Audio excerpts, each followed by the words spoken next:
to the series, to facing them and sort of their strengths that they bring to the table, and sort of seeing where we are as a team against a really good opposition. In rugby, Saturday's Rugby Championship clash in Wellington is heating up, and the Springboks are keeping cool under pressure. Mobi unit coach Dwayne Vermeulen has shrugged off concerns about the All Blacks' breakdown prowess, instead spotlighting the Bok forward as they key to unlocking a dynamic youthful backline. With veteran lock Eben Etzebeth rested for workload management, South Africa will rely on fresh legs and fierce intent to set the tone in what promises to be a high-stakes showdown.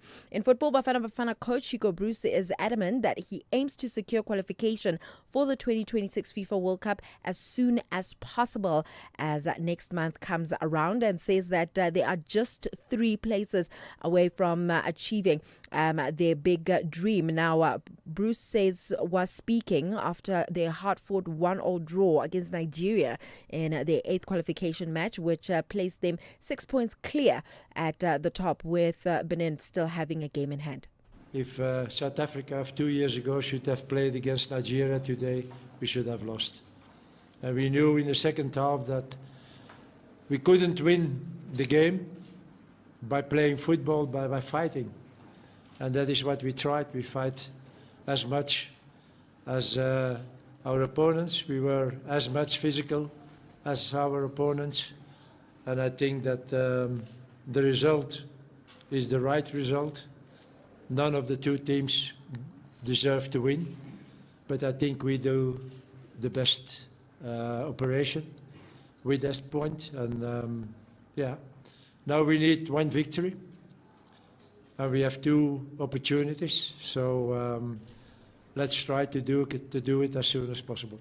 Over to netball, Spar Proteas star Kamohelo Maseko has advised the baby Proteas to remain resilient and consistent as they look to make their mark in the upcoming Netball World Youth Cup.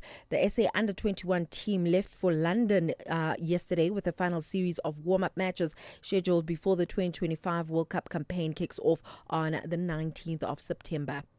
Go out there and enjoy every moment. I think embrace the opportunity that you have been given to represent your country.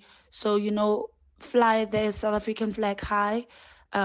Embrace the fact that you are role models to young girls out there. And you're also literally a step away from being a Spar Protea, which is a senior player. So really ensure that you use this opportunity to also glorify God and to just, represent your country with the highest honor. Yeah.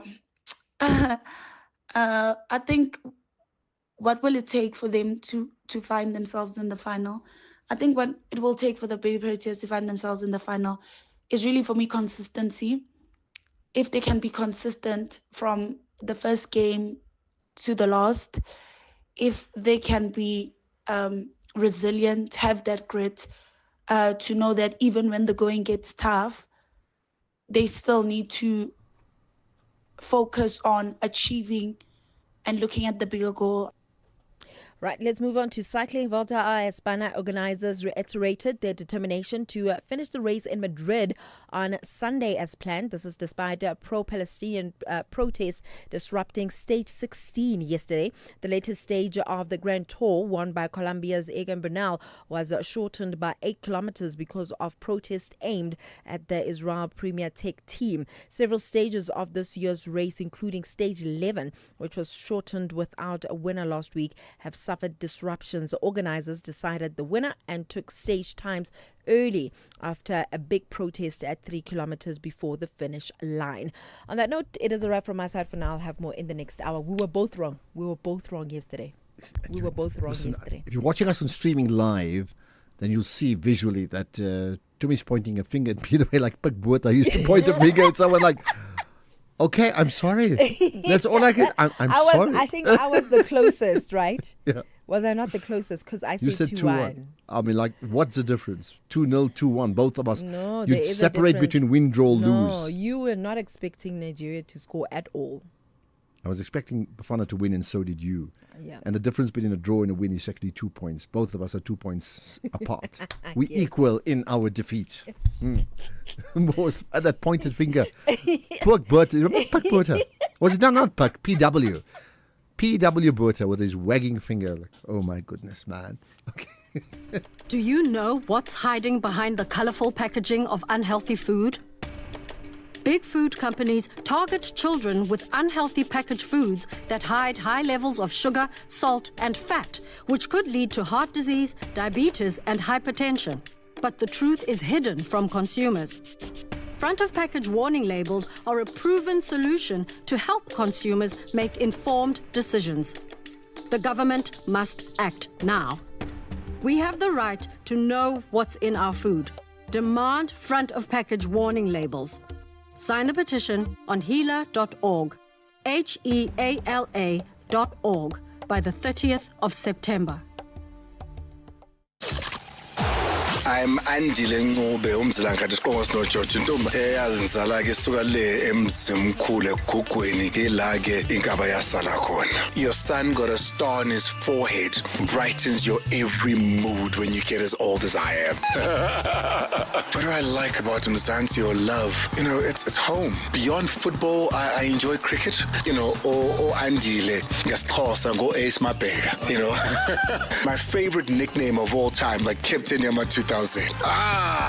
In everything we do, just like the African continent is the beginnings of life, right? Just like women are the beginnings of life. The SABC and SABC Sport is exactly that. Catch Andile, Captain Yama 2000 Ncube on match days, live on Latuma. Proudly brought to you by SABC Sport. For the love of the game.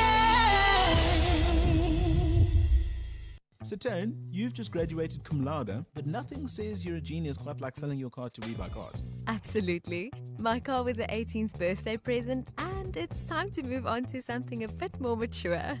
So where did you hear about WeBuyCars? All of my friends are using WeBuyCars. I would have had legit FOMO if I hadn't used them. And it was so quick. I did it on my laptop while sending around my CV. Smart move, Taryn. Graduated and upgraded. WeBuyCars. Geared for success. Geared for you. The National Pulse with Ashraf Garda. Weekdays, 3 to 6 p.m. Right, I certainly welcome further thoughts on the issue of not just Johannesburg's, but South Africa's national water crisis. Is it being treated or dealt with as a national water crisis or what? Because how is it, like load shedding, that it just continues being spoken about every single day as if nothing really has happened? Right, connect with me, but also feel free to talk about some of the biggest global issues as well as local global. Of course, the issue of the bombings in Qatar, in Doha by Israel and what that means, and an alleged drone attack with the flotillas in Tunisia. But that's there's also been meetings happening in other places around the world, Germany and other parts of the African continent. Feel free, whatever it is that you want to raise as an issue. But locally, there's many issues. Well, what about something very, very continental?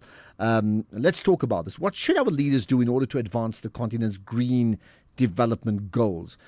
Well, it's an important issue. There's global development, global green development goals, and there's continental green development goals, right?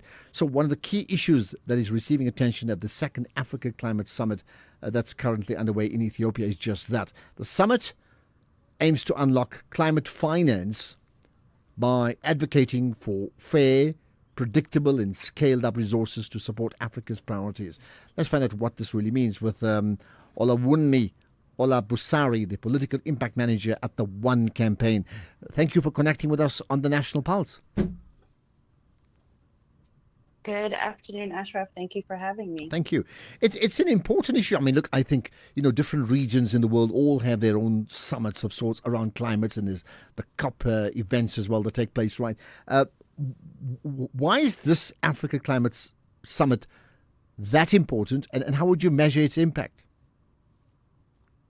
Thank you. Yes, it's true. There are a lot of summits on many things that are happening around the world.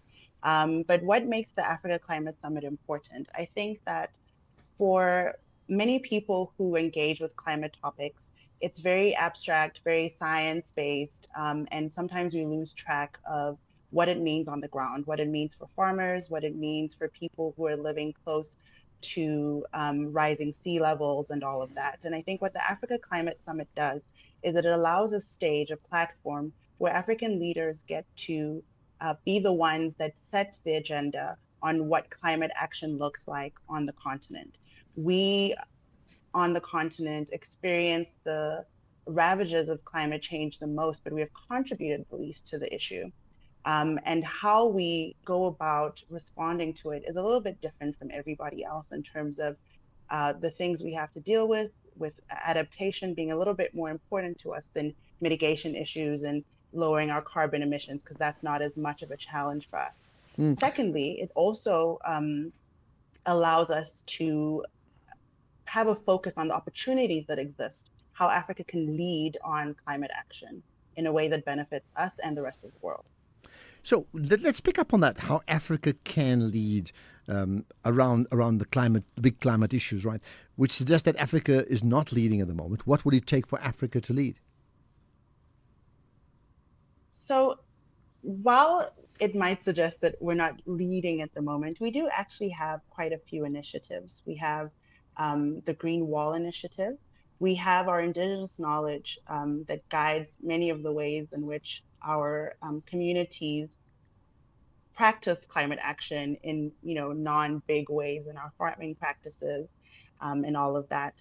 However, what it's going to take to unlock the potential, for example, in the critical mineral sector, in the green energy sector, is we're going to need a lot more finance to realize those opportunities. We're going to need finance to realize the possibility of being a green industrialization hub for the rest of the world, for initiatives like the Grand Ethiopian Renaissance Dam. And we need affordable finance. Right now, many African countries are facing debt distress. They're facing high interest rates on their capital that they're borrowing. And all of that hinders our ability to invest in our climate and development goals. Well, I think it's a fair comment to say that, not just Africa, but other regions in the world that may be sort of underdeveloped or less developed and are financially restrained with, lower GDPs, that there's a sense amongst many people, amongst the priorities, because you would have many poverty-stricken nations that form part of those regions, that when you talk about, climate change and the future and the impact, that would be a case of climate change deferred. It's not our urgent problem. How do you respond to that, displacement of priorities? I would say that the issue of climate action and development are intricately intertwined. We will not achieve the development that we want to see and the economic transformation we want to see on this continent if we don't consider how climate is affecting us now. The frequency of droughts on the continent tripled in 2010 to 2019 compared to 1970 to 1979. We are, facing so many job losses, livelihood losses because of how our environment is being damaged, right? So these things are not divorced from each other.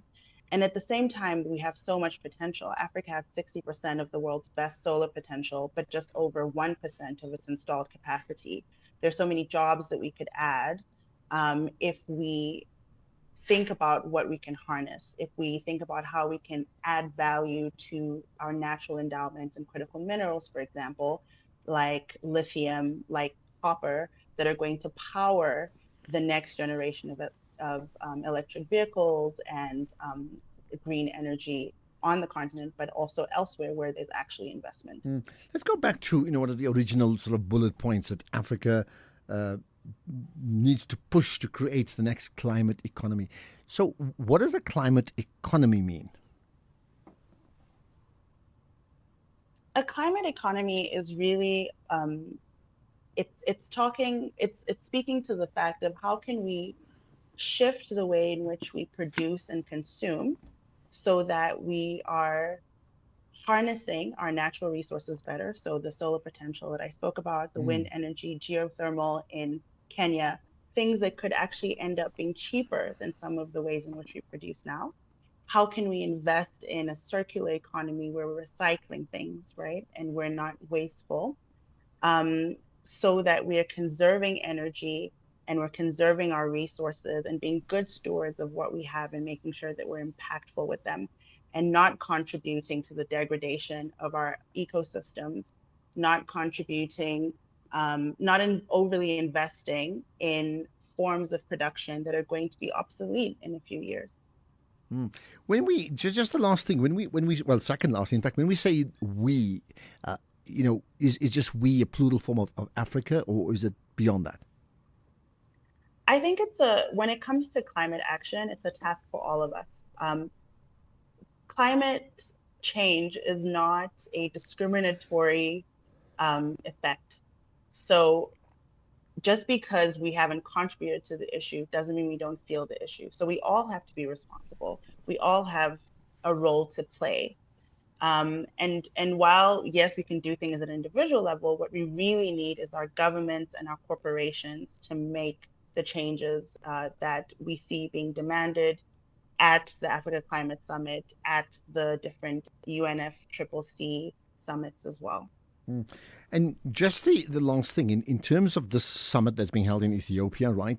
Can you share, maybe one particular takeout already that may well be adopted and implemented that's either happened, it's been agreed upon, or needs to happen?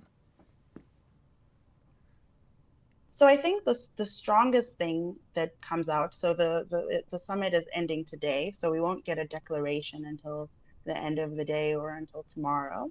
But I think the strongest thing that comes out of these summits is a common position that African leaders, as they are planning in their own national processes and as they are speaking to their international partners in forums like the G20, like the G7, that we're speaking with one voice as to what we want to see change in the way that global financial system works and the way in which governments relate to each other that will support our climate goals and the things that we have decided as a collective are important to us. Okay, that's where we can leave it. In fact, maybe just the last thing, if you can direct us very quickly to a website or other form of communication that we can, dig deeper.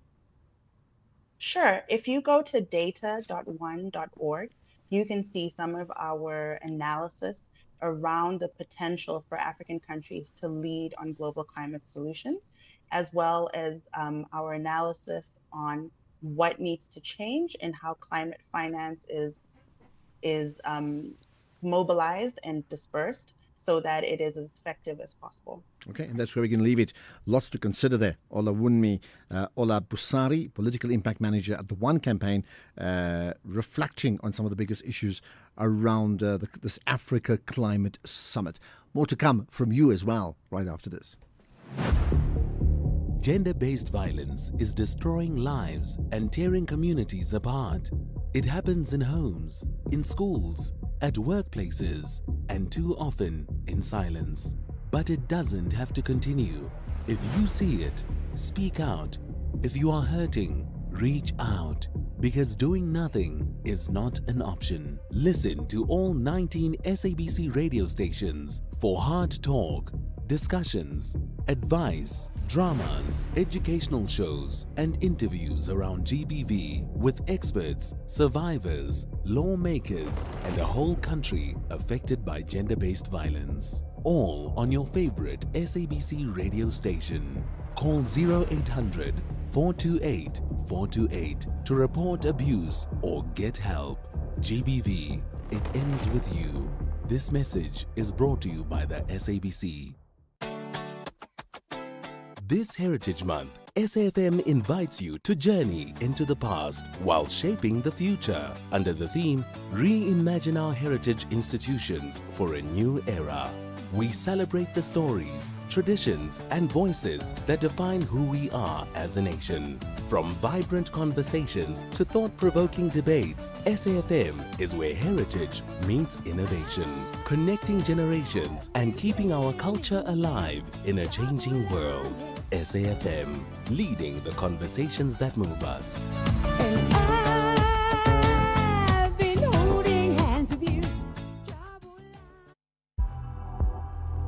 X at SAFM Radio and at Ashraf Garda. So how interesting is this, from talking about the Africa Climate Summit to the Culture Summit, which focuses on Africa's first gathering of leaders focused on building high-performing teams through international culture. Fascinating indeed. Tomislav Ravic is attending this event. Let's talk about it. He's focused on the Insider's Guide, how to write culture into every page. I'm fascinated. Tomislav Ravic is the general manager of Intellect. I appreciate your time and thanks for conducting with us on the National Pulse. You're most welcome. Thank you for having me. Thank you. Well, I'm fascinated by just your thought about writing, how to write culture into every page. Well, what culture are we talking about here, firstly? So for us, this was specific about how we changed and revolutionized the way that we actually attract talent into our business. So we're obviously an end-to-end technology solutions and services provider, and in a really high demand, low supply environment, it becomes pretty difficult to attract the right talent. And so the whole concept of my talk and what I was talking about today was how we created a handbook that actually helps us to recruit this talent by being able to explain to individuals what our EVP is and what our culture is in a really tangible way, so that by the time they walk through the door, the candidates are saying like, yes, I want to work at this place. Okay.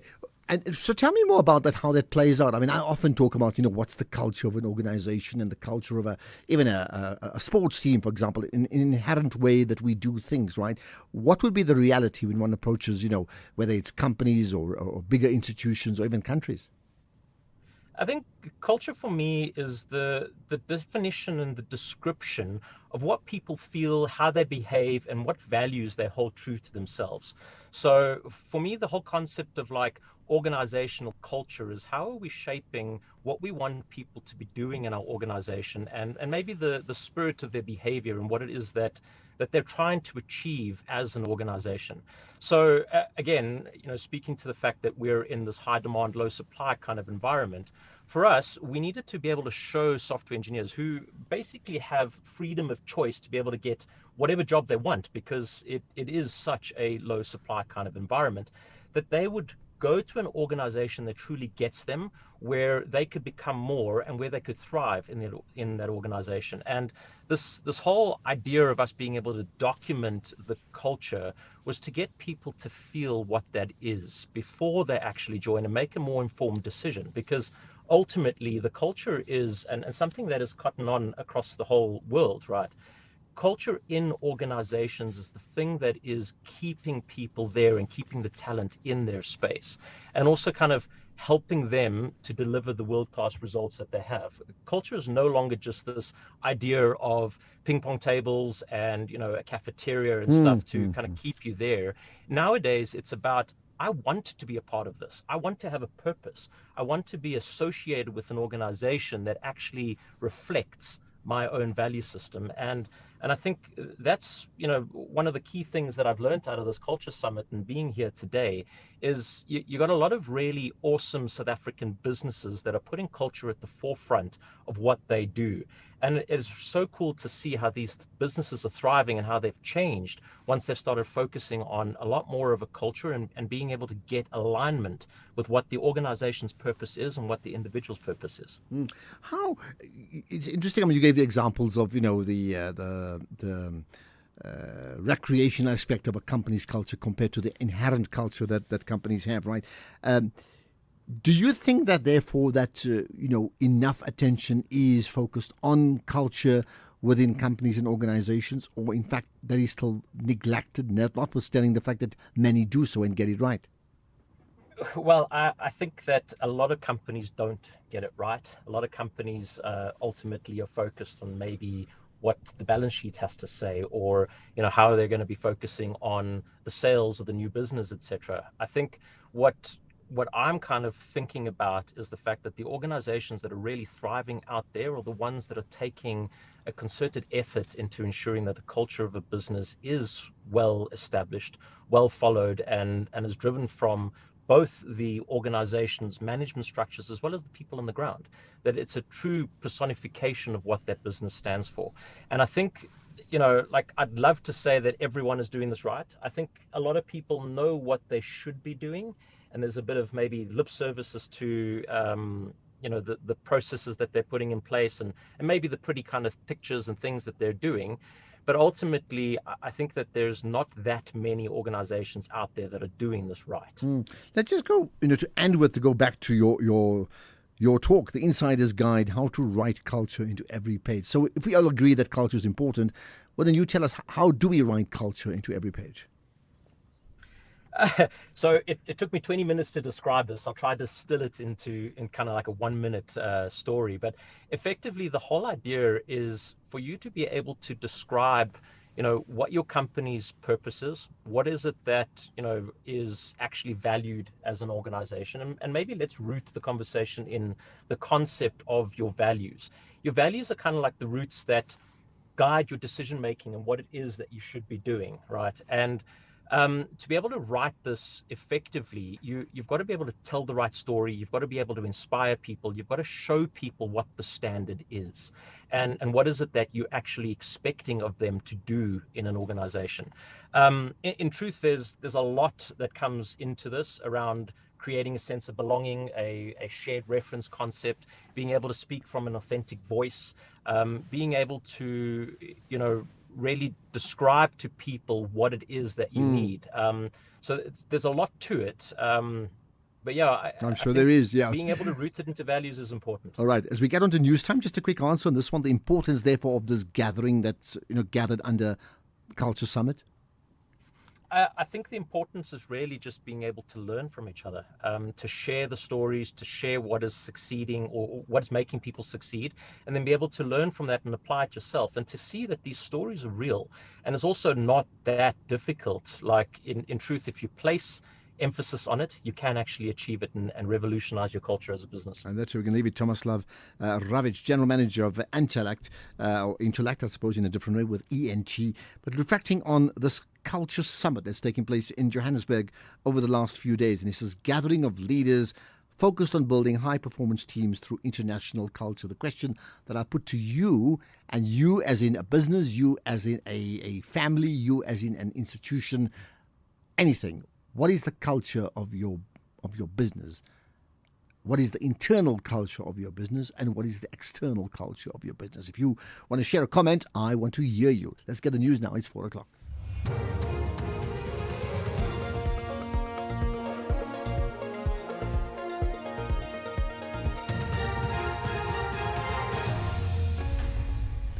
Thank you, Ashraf. On the top stories, motorists warned of traffic disruptions in several Joburg areas, and Usindiso arsonist confesses to lying in court.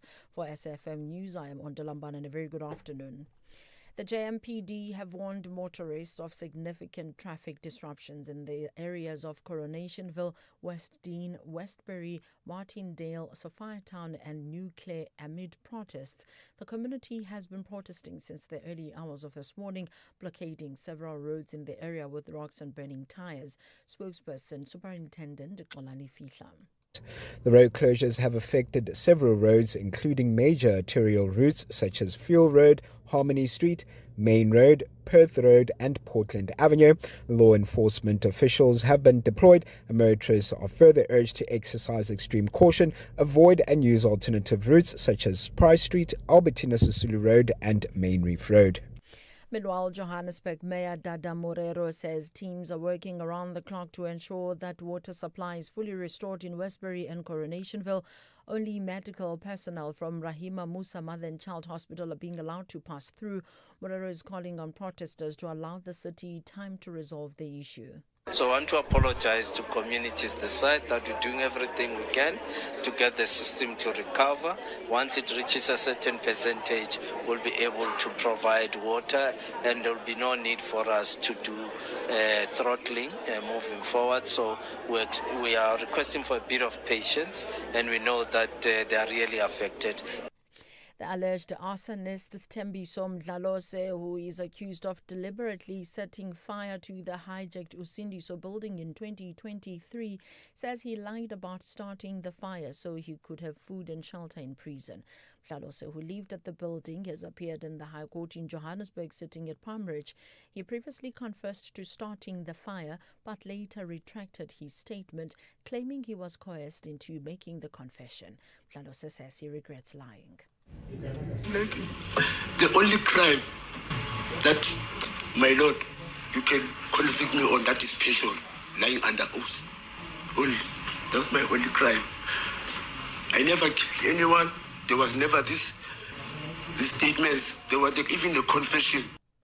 The Western Cape Department of Infrastructure says good progress is being made on the R101 Du Deutschkloof Pass maintenance project. The passes the Bolland has been closed since the start of the month for maintenance. Authorities say if all goes according to plan, it will be reopened to traffic by the 1st of November. The department's minister, Tertius Simmers, says the road will be closed for over 21 kilometers. Simmers advised motorists to use the N1 through the Huguenot Tunnel as an alternative route. There is no good time for roadworks from a road user perspective, and we appreciate the inconvenience roadworks cause road users. Even more in a case like this where the route must be fully closed. But the long-term benefit, including extending the design life of a road, outweighs the short-term inconvenience. Reports in Israeli media say top Israeli defense officials are increasingly doubtful Hamas leaders were killed in the airstrike in the Qatari capital Doha yesterday. Hamas says lower-level members were killed. Israel carried out a strike in Doha targeting the senior leadership of Hamas, including a top negotiator. The BBC's Waya Davis. This was in some ways a one-off operation for Israel. It would have known for quite some time that these leaders were going to meet in Doha, and Israel had a chance, an audacious chance, to attack them from the air with all of the problems that involves. But if Israel has failed to assassinate this senior Hamas leadership, it won't get a second chance, at least not in Qatar, because Donald Trump has made that promise to the Qataris that this will not happen again on Qatari soil. And if that senior Hamas leadership is still in place, then it doesn't destroy the movement altogether. Recapping the top story, the JMPD have warned motorists of significant traffic disruptions in the areas of Coronationville, West Dean, Westbury, Martindale, Sophiatown and New Clare amid protests. I'm on the Lambana for SFM News Headlines at 4:30. In sports this hour, first 2026 FIFA World Cup tickets to go on sale, and MNO says Australia ready to snap Davis Cup title drought. More details at 4:30.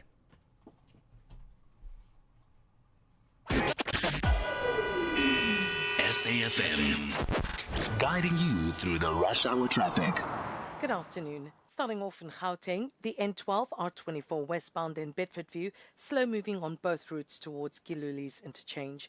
Modderfontein Road eastbound in Lombardy East has roadworks reported with traffic restrictions towards Curry Road. And on the N1 southbound in Fourways, queuing traffic on the off-ramp to Winnie Mandela Drive. In KZN, the N3 westbound in Pietermaritzburg has a stationary truck before Market Road, and on the M7 eastbound, parked trucks reported towards the South Coast Road junction, so expect delays. In Cape Town, the M5 southbound is slow moving towards Racecourse Road exit, Buitengracht Street outbound is slow moving towards the elevated freeway, and on Oudtshoorn southbound in Sun Valley, queuing traffic towards Silvermine. With your traffic update, I'm Irma G. With misinformation and disinformation around us all the time, where can we turn to for news and information that is not fake? Radio, of course, your number one trusted source of reliable and truthful news and information. For over 3 decades, we have been a signatory to the BCCSA Broadcasting Code of Conduct, and we pride ourselves as a trusted source of information. Say no to false news and disinformation that circulates online. Radio, keeping it real and fighting fake since day one. A message from the National Association of Broadcasters. The National Pulse with Ashraf Garda on SAFM.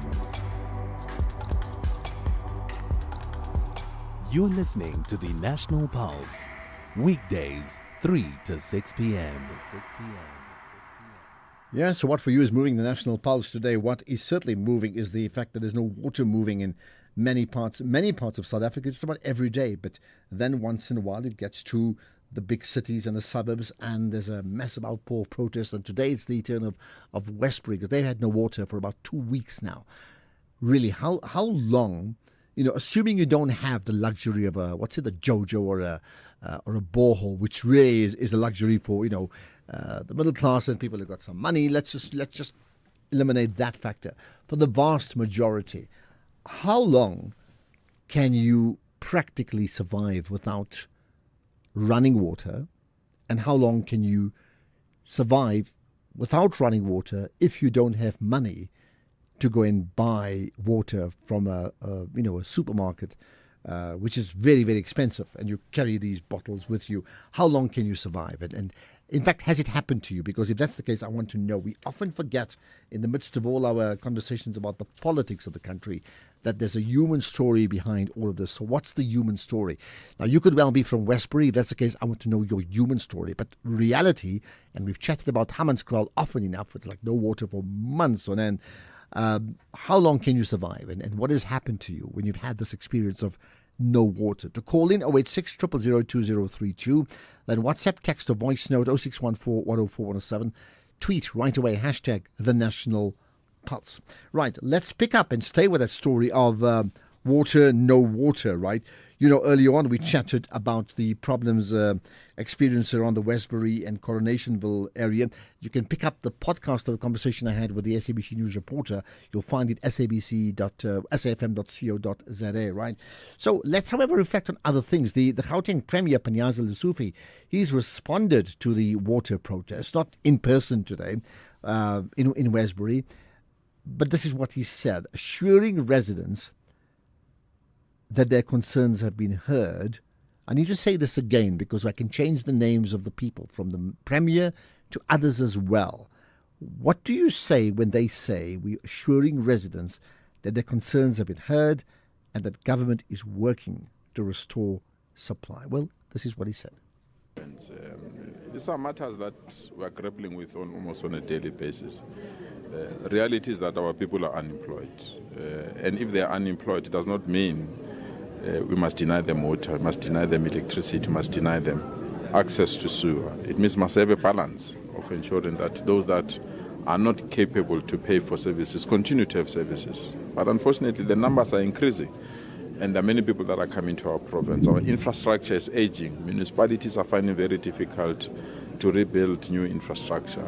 The demon of corruption as well cannot be ruled out, where there are people that continue to connect illegally, continue to have corrupt practices of removing money from those that are willing to pay. So it's a combination of these things, but I can assure you the matter of water has been brought to our attention. The executive mayor has brought some immediate suggestions that he wants us to attend to bring all the water suppliers, especially Rand Water. Yesterday we had an emergency discussions with the Minister of Water, meeting all our mayors as well as the MECs responsible for this function, so that we can resolve and attend to this matter. But I want to assure those communities that are on the streets, those that are raising matters, your voice has been heard. We are working extremely hard to ensure that we reconnect water to them. It's an aging infrastructure, but also it's vandalism and those that think that they can connect illegally. Unfortunately, the anger is directed to us, not to those that are destroying our infrastructure, and not those that they have made it their habit to connect illegally or vandalize our infrastructure. But we hear them, we embrace them, and that's the reason why we are also on the international platform, because this international platform is also grappling with those issues. The demands are high, the budgets are going down. How do we do that? So we want to learn from international practice, because there are countries that have gone through the same pain, same difficulty. So they will share ideas with us, but also have invited experts who are also giving us possible solution on how to increase the revenue base of municipalities and how to arrest the number of high people that are unemployed who need to access these particular services. So we are working on those issues and we're attending to them. And once more, we extend our apologies unconditionally so to these communities. They don't have to be in the street for us to listen to them. We've been working on these matters. It's just that we've been overtaken by the activities that are engaged in. We've been working behind the scene. As I said, we're with the Minister of Water as early as last night so that we attend to these issues. And then this one here, and I'm afraid to say it, I don't know how to say it, I've just heard the story before. The City of Joburg Mayor, Dada Morero, has also apologized to communities affected by the water outages, saying that the city is doing everything possible to restore the system. Let me just indicate that at the Ekenhof pump station, there's some technical problems that we had experienced a few days ago, so the system has to recover. It will take time for it to recover, and it forces us to do throttling to allow the system to recover. And that is what we're experiencing in the north, in the Ivory Park area, and this side in Western area, and of course in Rivali and those areas, because those ones are supplied through the commando system, which supplies a much bigger area in Johannesburg, and that is why we're affected. So I want to apologize to communities the side that we're doing everything we can to get the system to recover. Once it reaches a certain percentage, we'll be able to provide water, and there will be no need for us to do throttling moving forward. So we are requesting for a bit of patience, and we know that they are really affected. In the north, there are two issues there. It's an electricity issue that communities are protesting on, and it's also the water throttling.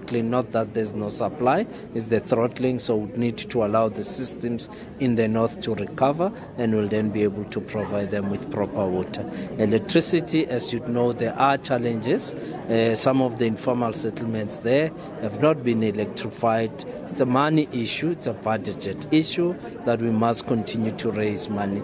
And the other area, they don't have electricity because the transformers have burned down, and we are trying our level best to replace those transformers. But a message must also be sent to communities that continuous illegal connection into electricity infrastructure will lead to transformers being overloaded, and once your transformers are overloaded, they will actually explode, they will burn out, and they have to be replaced, which is a cost also to government. So we're calling on communities, especially in Ivory Park, in Ebony Park and all those areas, not to engage in illegal connection of electricity, because it will affect the transformers. But City Power is working around the clock to procure and get the transformers reinstalled in the area. So there's work that's been done with those, and we're asking them not to even vandalize the infrastructure during the protest peacefully,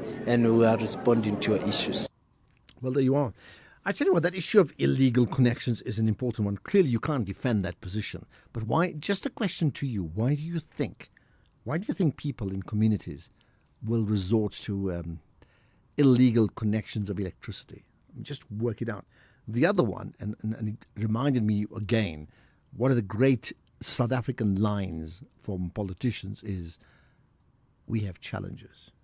It is a great South African line. Let's get your thoughts. Lazarus in Kwakwa High. Good afternoon, Ashraf. Yeah, good afternoon to listeners. Thank you. I'm good indeed. What's your point? Thank you. No, just 2 points, and quick one. One, I think this issue of electricity and water, it's not a new thing. Here in Kwakwa, we experience that on a daily basis, and it has been years, and these guys are not cracking it. One of the reasons I can tell you, Ashraf, is that, the number of residents, the number has gone up. But I don't understand. The government, they're getting stats to say the number has increased. They are not doing anything. You can call it from the substation to water. We'll always have those problems because the number of the society, of the community, it has gone up, and the government didn't do anything to upgrade or to do anything. That's one. The last issue, it's illegal connection. There's a place, I think it's in Zakaria Park. People from Lens were complaining about that people were actually stealing water. And now the bills from I think it's Joburg Water, when they have to give them bills, then there was an issue with their billing because they're also using assumptions because he's staying in this kind of a house, he has to pay this amount of money. So issue of illegal connections is also a big issue that government needs to sort it out. Okay, you made the point. And in fact, that has been raised by the mayor of Joburg, right, about illegal connections. Therefore, my question to you, why do you think people resort to illegal connections? What are the implications of that? But really, what are the underlying causes around that? Lazarus, thanks for that. We need Lazarus to sort this out seriously. Aisha in Uppington High. Ashraf, I just want to send a shout out to the people in Western and surrounding areas and to tell them, we see you, we hear you, and we feel you. It is unacceptable for you to be without water for 11 days. There's no excuse. I must agree with you, Aisha. I mean, really. How can it be? And in fact, it's a recurring story. in the big cities and the rural communities, it's like, you know what, we have challenges. Just live with it. Yeah. There's no such word as challenges. They are there for a specific reason, and they're supposed to do their work. And then about climate change, Ashraf, lastly, I don't think that this state is taking climate change seriously. Every time there's a flood or a disaster, whether it's KZN or Eastern Cape or wherever, they take months to sort the people out. They must get with reality. And they must sort people out within 1 day. They must do proper planning, otherwise they're going to have a major problem on their hands. Well, I hear you, Aisha, but isn't it a case of like they don't have the money? And we know why they don't have the money. Resources are low. Growth rate is stunted, so we don't have that. And a lot of the money has been pilfered via corruption, right? And that's coming from even people in leadership. They've said so, right? So it's a case of like this. You're in a house and the house has got, say, 4 bedrooms. You've got 20 priorities on your checklist to repair your home and maintenance and your ensure maintenance. But you've only got money for 4. So that's why you have a shortfall every single time. It's a big crisis, no question about it. Aisha, thanks for calling in from Uppington. Let's get to other calls from all around the country, all around the world. Vuyizwa, go for it. Hi. Yes, Ashraf, thanks for taking my call. You know what? I have deep concern about this whole business of climate change because Africa is not the biggest contributor of the climate change. And for the Africa, those who are in the continent, in these organizations, think that they are going to actually solve this problem. They must just forget it's a dream that will never materialize, because those who are the creators of this problem are sitting there, and right now they're coming up with so many conferences that we don't need. I remember once upon a time they used to say it will take 30 years to repair the ozone layer. And how do you repair something that is nature? Okay, but then, I mean, no matter who's causing the problem, doesn't mean Africa mustn't do something about it. No, they actually push the problem to us, but they created this problem. We mustn't let them go run away with murder. And then we're so much involved into trying to get the solution of something that they did deliberately. They knew what they were doing. Okay. You know? All right, I got that. You put it on the agenda, as you often do here, as we refer to issues here on the national pulse. Right, I'll get further calls from you on some of the issues we've touched on. But here's one very quickly, and it stays with the issues of just water and just how critical it is. But there's one about protest that I want to touch on quickly. Ashraf, protest is the only language that is understood by the authorities. So big up to people of Westbury. They should continue their protest until their crisis is attended to. But I do not agree with the vandalism of infrastructure. It is wrong. They should stop it. It takes the country backwards. Thank you, Ashraf. Sunday Sonyambe here from Zolo. Okay, thanks for that. Well, you see, many may agree with you that does it take the country backward? Of course, it costs money to fix up infrastructure. Come on, you're on listening, connected to the National Pulse. Pulses are racing. Let's hear it.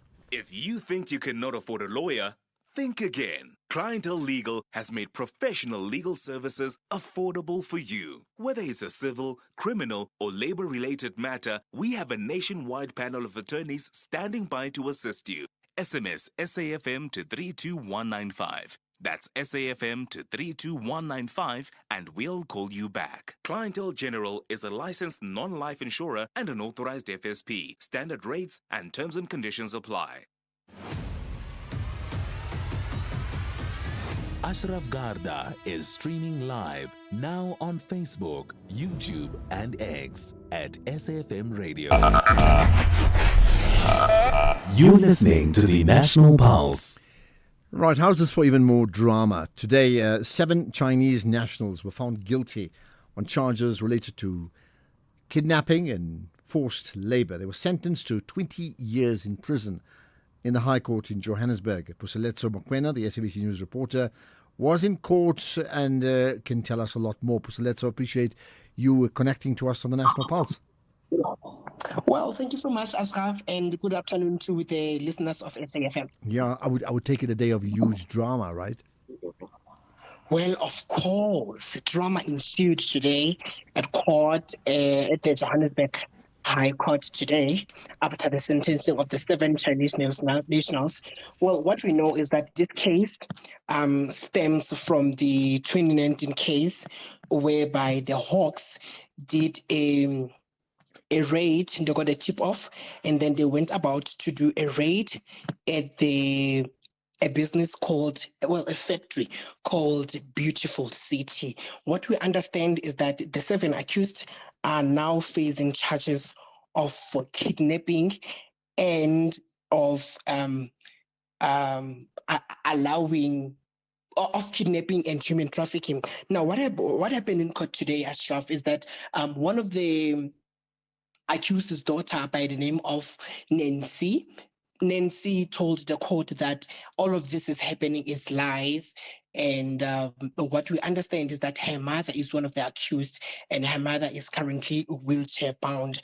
And she also told the court that all of this is wrong, and all of this is the court taking what she said was the court was taking an advantage, because saying that these people, the Chinese nationals, don't know English, they don't understand English. So she said that the court is taking advantage because these people, they don't really understand English, and of course they have challenges with understanding the language. So she said all of this that is happening is all lies, because also the accused are afraid of saying whatever that is happening in this court, because in this case rather, because they are afraid that the mastermind who is behind all of these happenings is still at large, and he might kill them if they come across as saying that we didn't do all of this. The person who did all of this, or the person that we are working for, is this one. But she also told us that the person is still at large, the mastermind is still at large, and the court needs to do investigations before handing over the sentencing. But I think it was all too late, because they are now sentenced to 20 years in imprisonment. Okay, and just on that point about the mastermind is still at large, when that was when that comment was made, was there a response from anybody? Well, not really, because it was really after the sentencing. The judge was already outside the court. Everyone was outside the court. Even the accused were outside the court. She was only, sending tantrums just randomly. And of course, we as the media, we found it as interesting that, okay, if she has something to tell us more about the case. And then that is where she told us all of these things that I'm telling you now. Okay. What happens next? Nothing. So far as we know, nothing is going to happen next, because the 7 accused are now arrested for 20 years imprisonment each. And what we also know is that they have also given an opportunity to appeal their sentencing. But from what we know currently, nothing will happen, because the court did not give attention to what she was saying, because I think it's because it happened after the court, after everything. I think so. But from where we're standing right now, Ashraf, nothing is going to happen. Well, one of the people charged, right? I think made the point. One of the females saying, "We didn't even quite understand. Like this was that serious. Like we didn't get it." I mean, did that come across in any of the conversations today? Well, not really, because all of the accused they seemed to be understanding what was happening, and they seemed to be understanding their sentencing, or their fate rather. But we also tried to speak to them, just to get a quick reaction from them just after the sentencing. But we also couldn't understand. Because they were speaking in Chinese, So they spoke to us, yes, but we couldn't understand what they saying because they were speaking in Chinese. But from where I'm standing, Ashraf, I can tell you that they were obviously not happy from their facial expressions, from their physical appearances. They were not happy with what was happening, but we couldn't say it. We couldn't understand what they're saying, but they were not happy of their sentencing. Okay, understandably, they would be happy no matter what, but there's a big lesson for many people here, because this issue of human trafficking is a big issue, and therefore each one sentenced to 20 years in prison. Appreciate your time and covering the story here, Puseletso Mokoena, the SABC News reporter, contributing here on the National Pulse. You are listening to the National Pulse with Ashraf Garda. Right from water shortages to climate change, Brad Joe in Gqeberha High. Good day, Ashraf. How are you? I'm good indeed. I hope you're well. And what's your point? My point is when, I've taken some time and looked at climate change within the African continent itself. And you will note, and the research is out there, that in terms of meeting our targets for, CO2 emissions, we are ahead of the curve. I believe Nigeria a few years ago actually made the target in terms of what the emissions are from a CO2 perspective. Now, that's one side of it. Let's look at the other side, because climate change tends to be compared to issues of macroeconomics. When you say macroeconomics, just macroeconomics. Right, yes. Spell that out so we get it. Macro. Macro, broad-based, okay. Broad-based economics. Now, what you then further notice is that these macroeconomic issues that we have of poverty and unemployment within the African continent tend to be played against this climate change issues. And I ask myself the question, where is the balance for developing and underdeveloped economies in Africa and climate change? Because look at Europe. Europe is still emitting as they were 20 years ago. They haven't changed the carbon output. America is the same. They also are putting. Asia is doing the same thing. And yet they are developed economies. Where are we? And let's go at a very low level now when Ashraf, and go to the Eastern Cape and the development that was being investigated on the East Coast for oil and gas in that area. Or the fracking that was supposed to have been brought jobs to the Northern Cape. Where do you balance these economical requirements or these economical factors that we face and the climate? Because there must be a balance. It can't be a one-sided affair. And maybe when your guest spoke about it, I didn't get that. I didn't understand. Andy, does she have a view of what South Africa is, or do we have one view that says climate and that's it? Okay. I don't know. What's your opinion on the matter? Well, okay, let's reflect on it. Lots to consider there. I can't comment now because it's news time. Thanks for that. You've put it on the agenda. I can tell you now, by the issue on the issue of water in the Westbury area. We'll chat to Dr. Ferial Adam, the executive manager for Water Can. Sadly, it's a case of water can't at the moment, isn't it? We'll talk to her after 5. Let's get the news headlines. Here's Ondela. Thank you, Ashraf, for the news headlines. A large contingency of police has been deployed at Masebudule village near Zeerust in Northwest amid incidents of illegal chrome mining. The police's Operation Valomgodi managed to stabilize the situation in the gold mining sector in the Dr. Kenneth Kaunda district. The Johannesburg Metro Police have warned motorists of significant traffic disruptions in the areas of Coronationville, Westdean, Westbury, Martindale, Sophiatown and Nuclear amid protests. And France has sworn in a new Prime Minister, Sébastien Lecornu, amid anti-government protests and peaceful rallies taking place across the country. A full update follows at the top of the hour. SAFM, guiding you through the rush hour traffic. Good afternoon. Starting off in Gauteng, the N3 southbound in Edenville has a stationary truck before Modderfontein Road. The N1 southbound in Fourways queuing towards Winnie Mandela Drive, and the N12 R24 westbound in Bedfordview slow moving on both routes towards Giluli's interchange. In KZN, the N3 westbound queuing towards Cliffdale, and the N3 westbound in Hillcrest a stationary truck before Shongweni exit. In Cape Town, the N2 outbound is slow moving, that's towards the N7 checks Hadville Drive. Batengracht Street outbound is where stationary vehicle is reported. That's just before the elevated freeway, and on Voortrekker Road eastbound, slow moving traffic through Maitland. With your traffic update, I'm Irma G. This is SAFM Sports with Doming Khapele.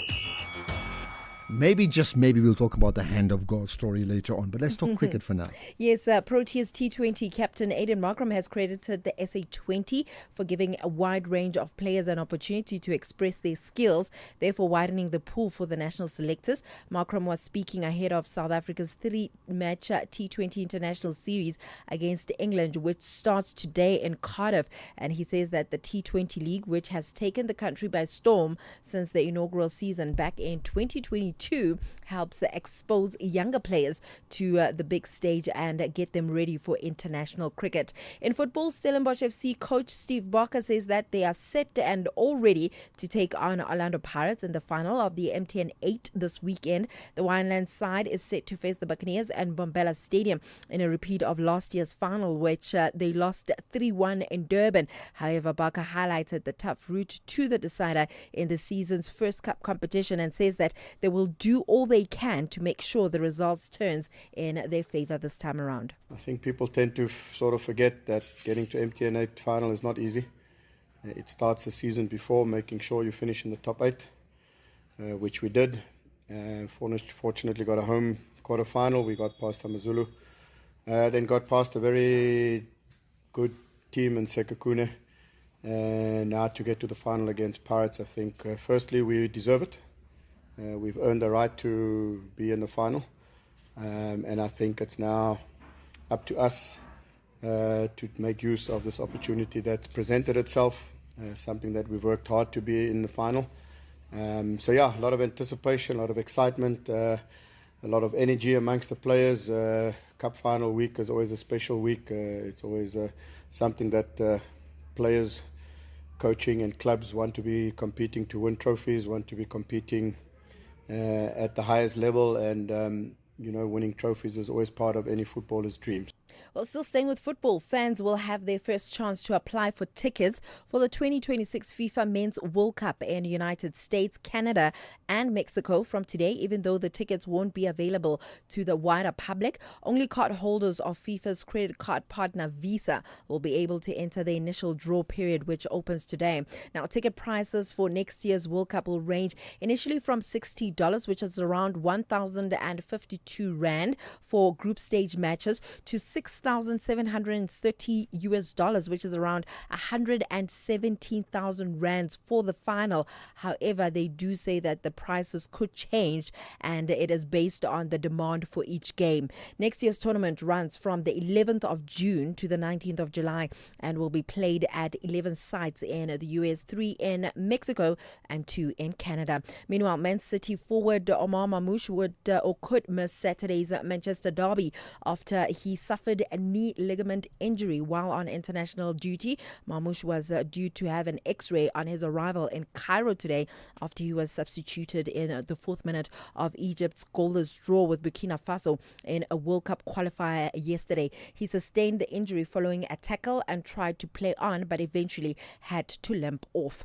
Then in netball, South African netball great Phumza Maweni has admitted that moving from player to coach has been a challenging journey. The second most kept Proteas player with 121 international appearances is currently serving as the assistant coach of the baby Proteas under-21 side, working alongside her close friend and head coach Precious Mthembu. To be honest, it's not an easy set.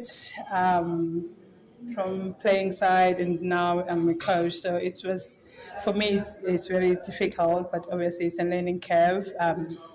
As I stood up and as a coach and take this opportunity to be a coach. So it's still a learning process, but it's not an easy one. But because I have experience and I learn from the coaches that coach me, so I just use that as an opportunity and also ask the guideline from them. So we still have a connection with the coaches that I used to coach me. So I'm good. I'll just take it. This is easy. Very difficult. It's not an easy set.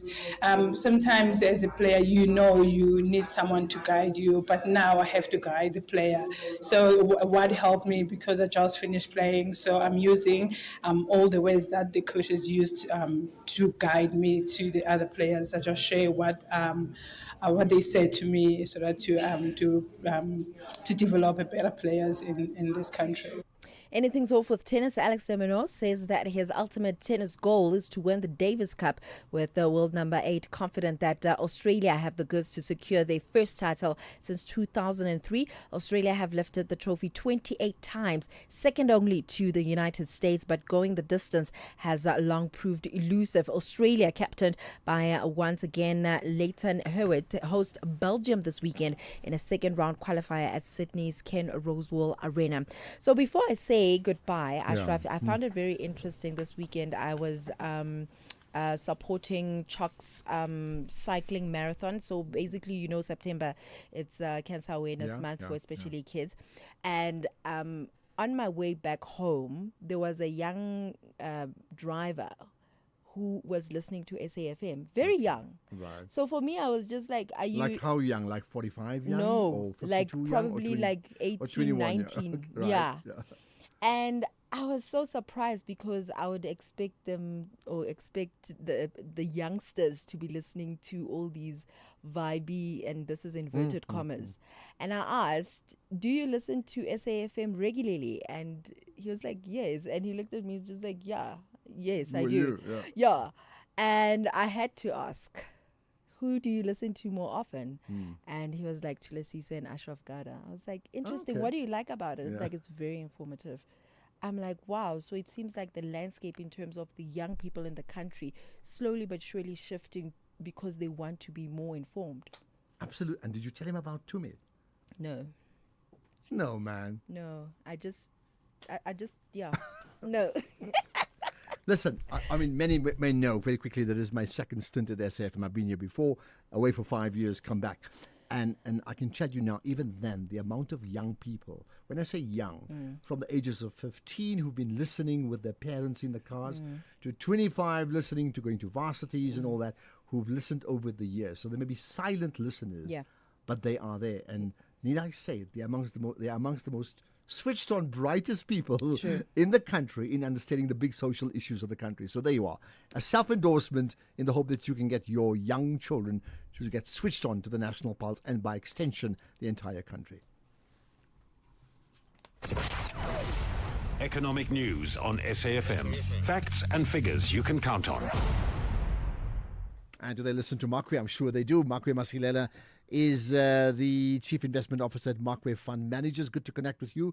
You've got results from Growth Point.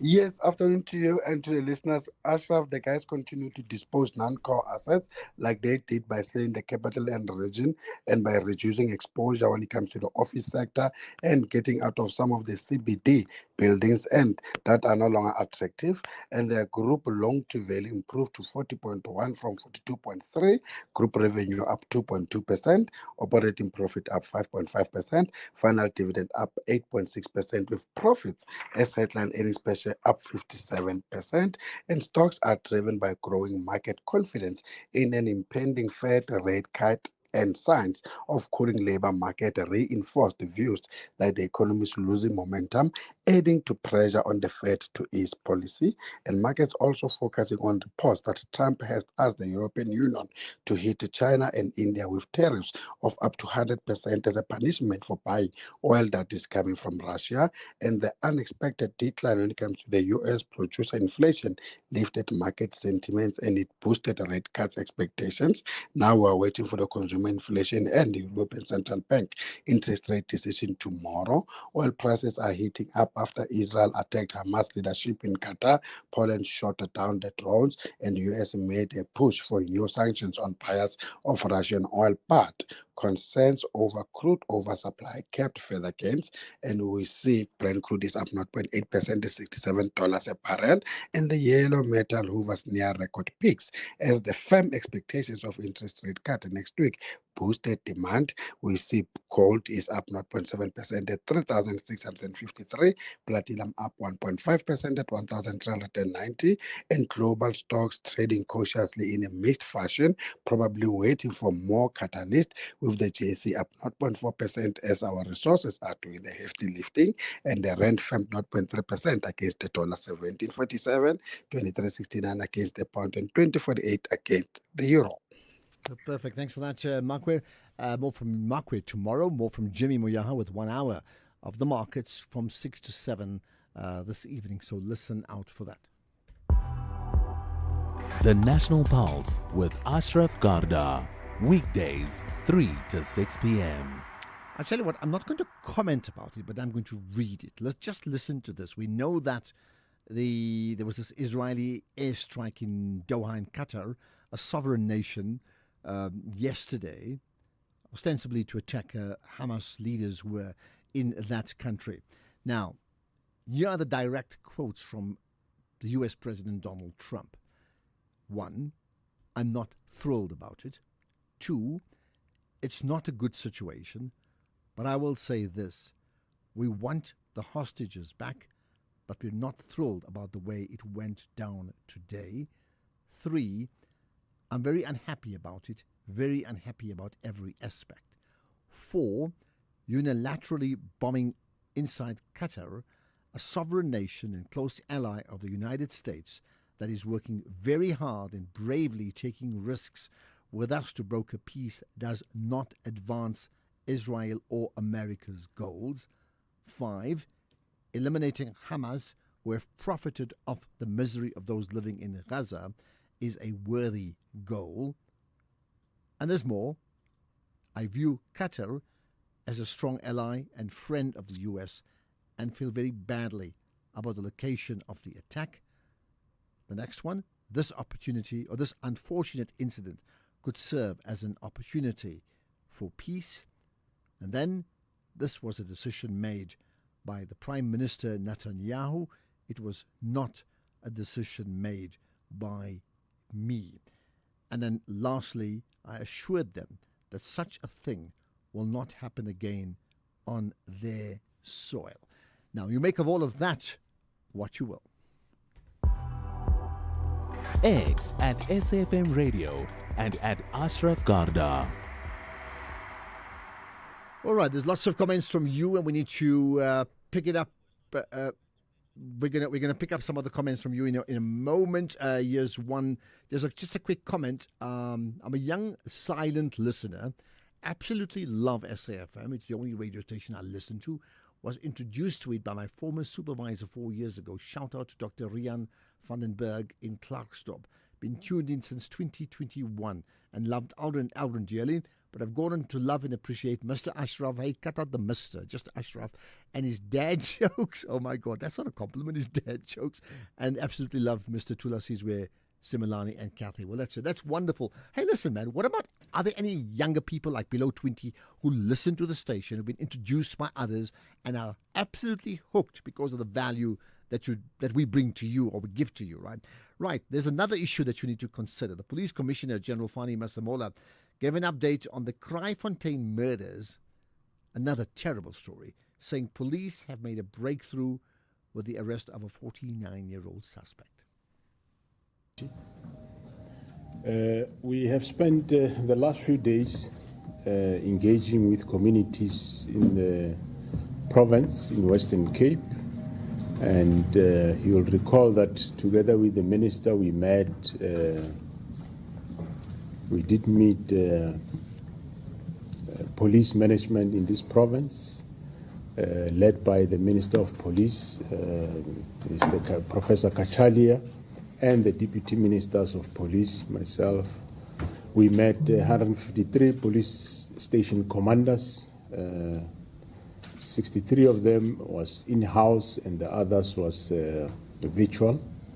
The purpose of the meeting was, of course, as it was said before, to discuss the very problem that brought us here in Kraaifontein today regarding gang violence in the province.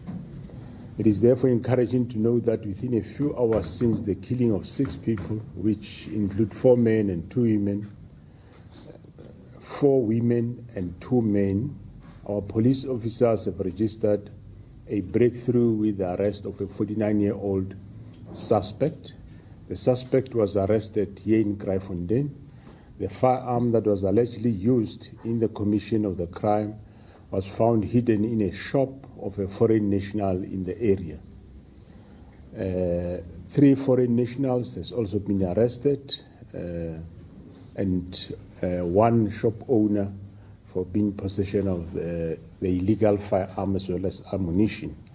The firearm have been taken in as an exhibit. The arrest of the 49-year-old suspect is now linked to one of the double murders of the two females, and we are sure, looks like we will be able to resolve both the double murders. In terms of linking him to other crime scenes, we are still conducting the necessary investigations. Our members are still on the ground following leads. We cannot rule out possibility of affecting more arrests in this case. Okay, and there's more from the Police Commissioner General Fani Masemola. Just listen to this. Announced that having registered yet another breakthrough following the murder of a man at the Athlone Magistrates Court on Friday morning, I can therefore confirm that a 24-year-old suspect has been arrested for the murder at the Athlone court last week Friday.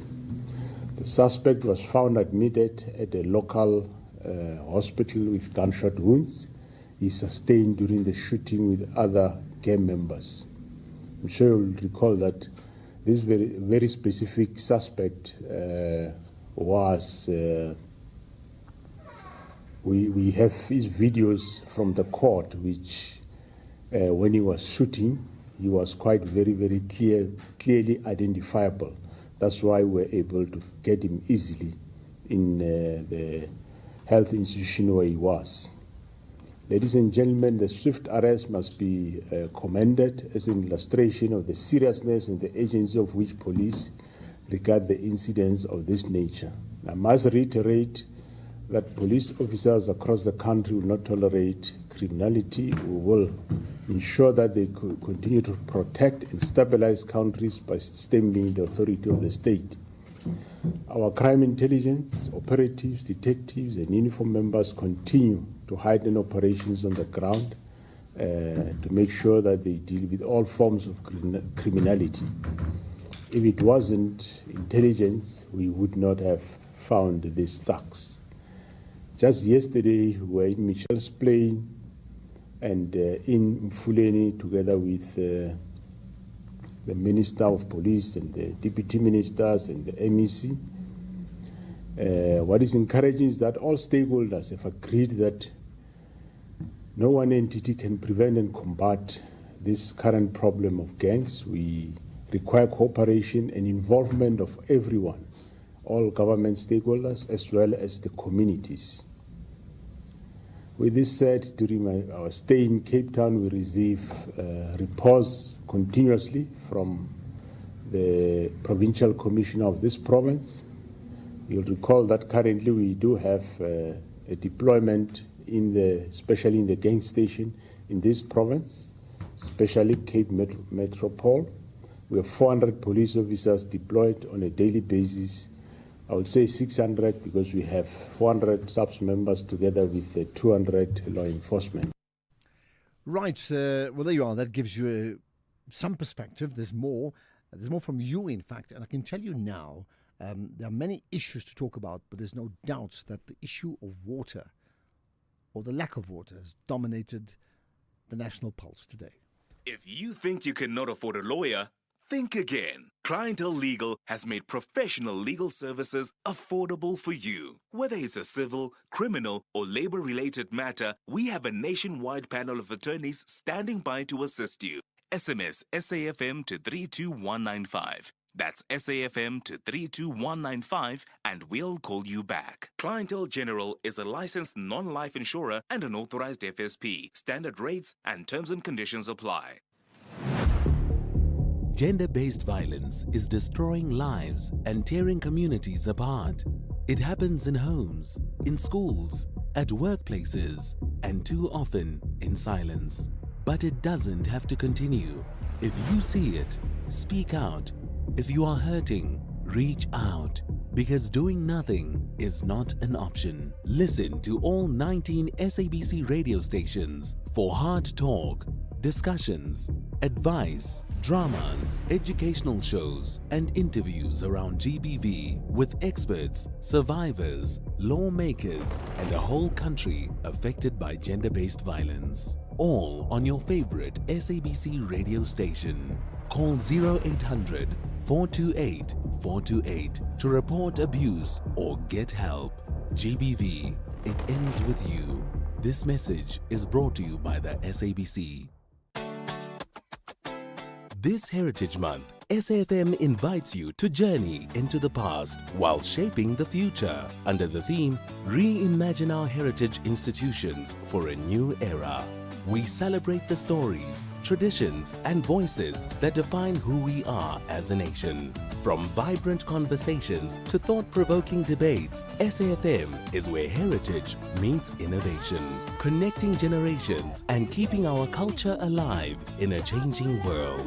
SAFM, leading the conversations that move us.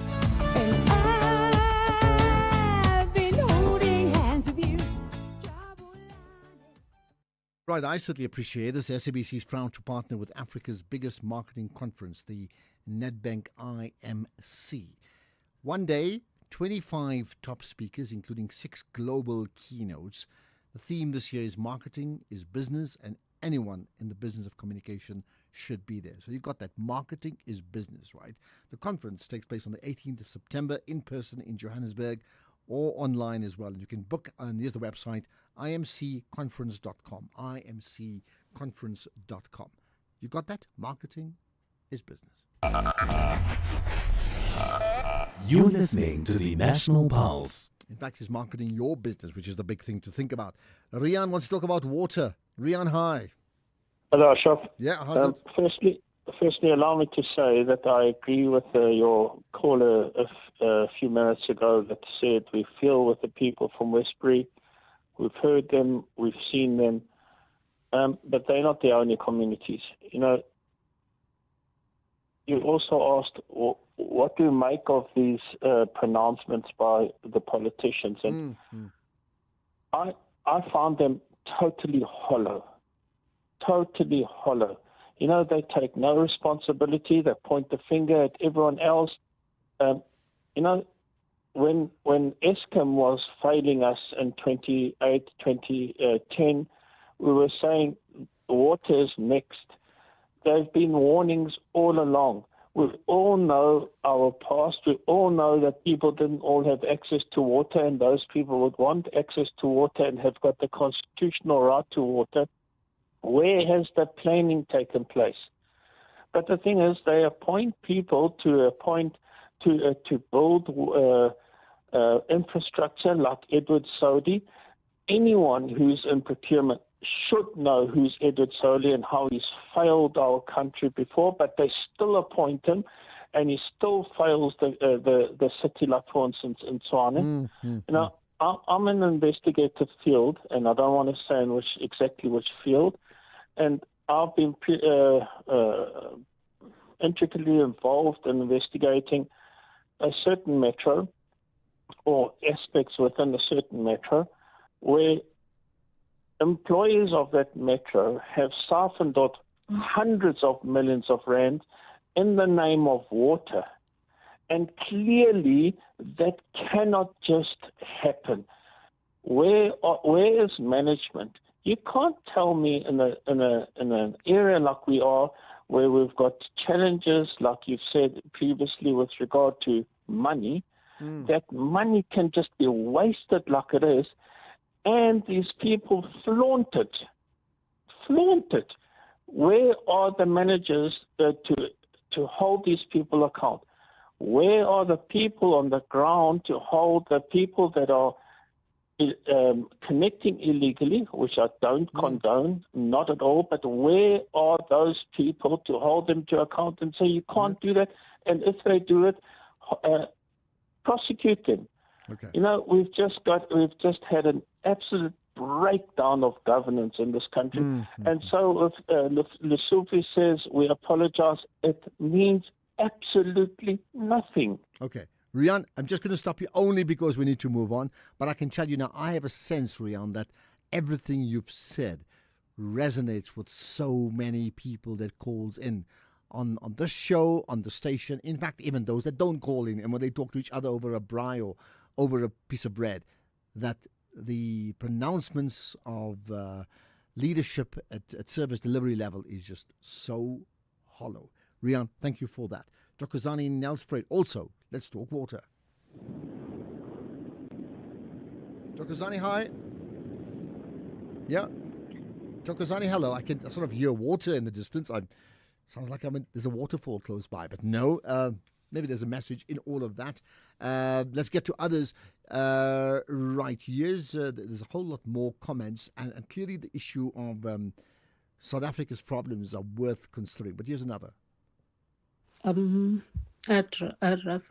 listeners, my business of my culture is to learn more, to share more, to be open more, and not to criticize. That's all. Thank you. Okay, that's the business of your culture. How interesting is that? Here's another. Afternoon, Ashraf, is Hamilton. Yeah, everything these gentlemen said here, it's only for media to report, not for them to act about. You will recall in 2021 that the country received a number of experts from Cuba, water experts and engineers from Cuba, to help resolve this water problem. Where are they now? Have you heard about them? No. The only thing you have heard is the water problem. So the water problem remains, according to you, even if the Cubans don't. Yes, Ashraf. The problem of South Africa right now is the dishonest from the public servants. When you eat a cake, you break it small piece by piece until you finish it. So the people of Joburg, the ones that are striking right now, protesting, they should just vote the ANC out. Simple as that. Even as where we are, where I am, we'll vote the ANC out. Simple as that. End of story. I don't know if it is as simple as that. Voting, I think there's a culture that's got to change completely in terms of who the political leadership are or is, and what do they do and what do they not do, because there are many problems in other parts of the country that with different political leadership, and the problems still continue. But it's a thought for you to think about, and maybe we will take calls on this, looking at solutions. So if you had the chance to fix our water problems, right? Plural, or not that. Do we do that? Do we say that it can't be a singular issue, but a plural issue? How do you fix it up? What is it that you can tell me? Think about it. We're going to chat to someone who ought to know about water from the Executive Director of Water Care, Dr. Friedel Adam, in a moment. Let's get the news. It's 5 o'clock.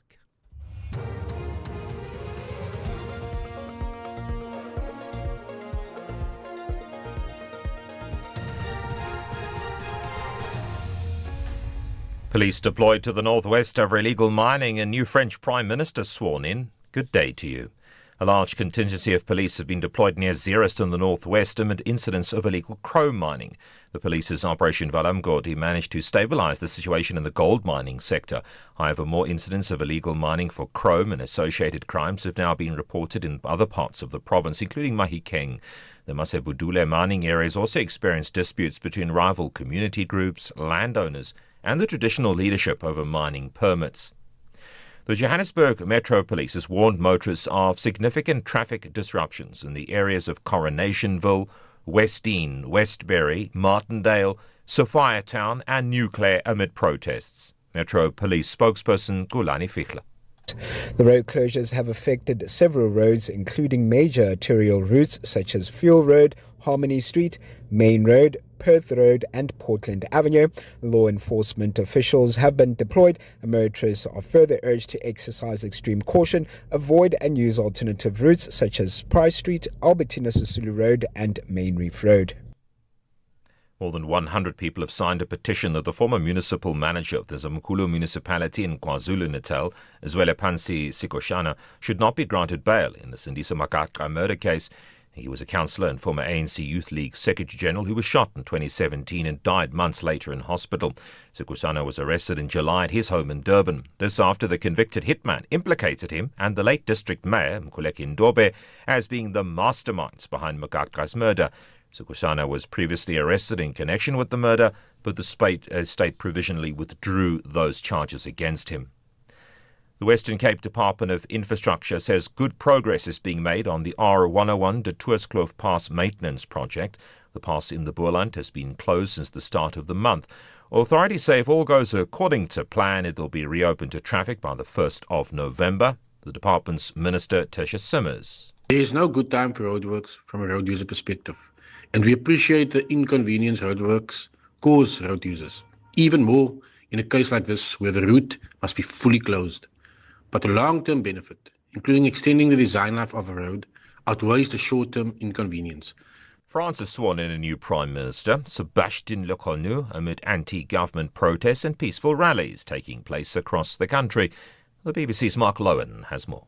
One of the things that is fueling the discontent, not just here in Paris, but across France, in this movement called Bloquons tout, let's block everything, is a sense of social inequality and hardship, but also the fact that President Macron has once again chosen one of his own ranks to become Prime Minister, Sébastien Lecornu from the centre, rather than giving that job to the left wing, which actually won inconclusive elections 14 months ago. And so that is a sense, one of the things that is fueling the discontent and rage on the streets across France.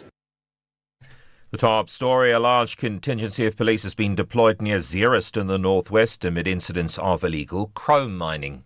That's SAFM News, I'm Greg Goes. In sports this hour, Macron credits SA20 for Proteas' depth at international stage. And in the business of sport, we take a closer look at whether South Africa's unemployment crisis is pushing more people to gamble as a means of survival. More details at 5:30. SAFM, guiding you through the rush hour traffic. Good afternoon. Starting off in Gauteng, multiple road closures in the Martindale Sophia Town area due to community protest and unrest, and you're asked to avoid at all costs. Lavender Road southbound in Pretoria is where a crash is reported at Barrage Avenue, and the N1 southbound in Devlin, a crash and stationary vehicle before Golden Highway. In KZN, on the N3 westbound, a stationary truck before Hammersdale. On the M7, there's parked trucks towards the South Coast Road junction, so you're asked to expect delays. And South Coast Road northbound has heavy truck traffic towards Bayhead Road, so expect delays in the area. In Cape Town, the N2 outbound in Siloris Pass is where lost load is reported after that hairpin bend. Jan Smuts Drive southbound in Epping, slow moving towards Gunners Circle Road, and on the N1 Service Road outbound, slow moving towards the N7 highway. With your traffic update, I'm Irma G. The National Pulse with Ashraf Garda on SAFM. You're listening to the National Pulse, weekdays 3 to 6 p.m.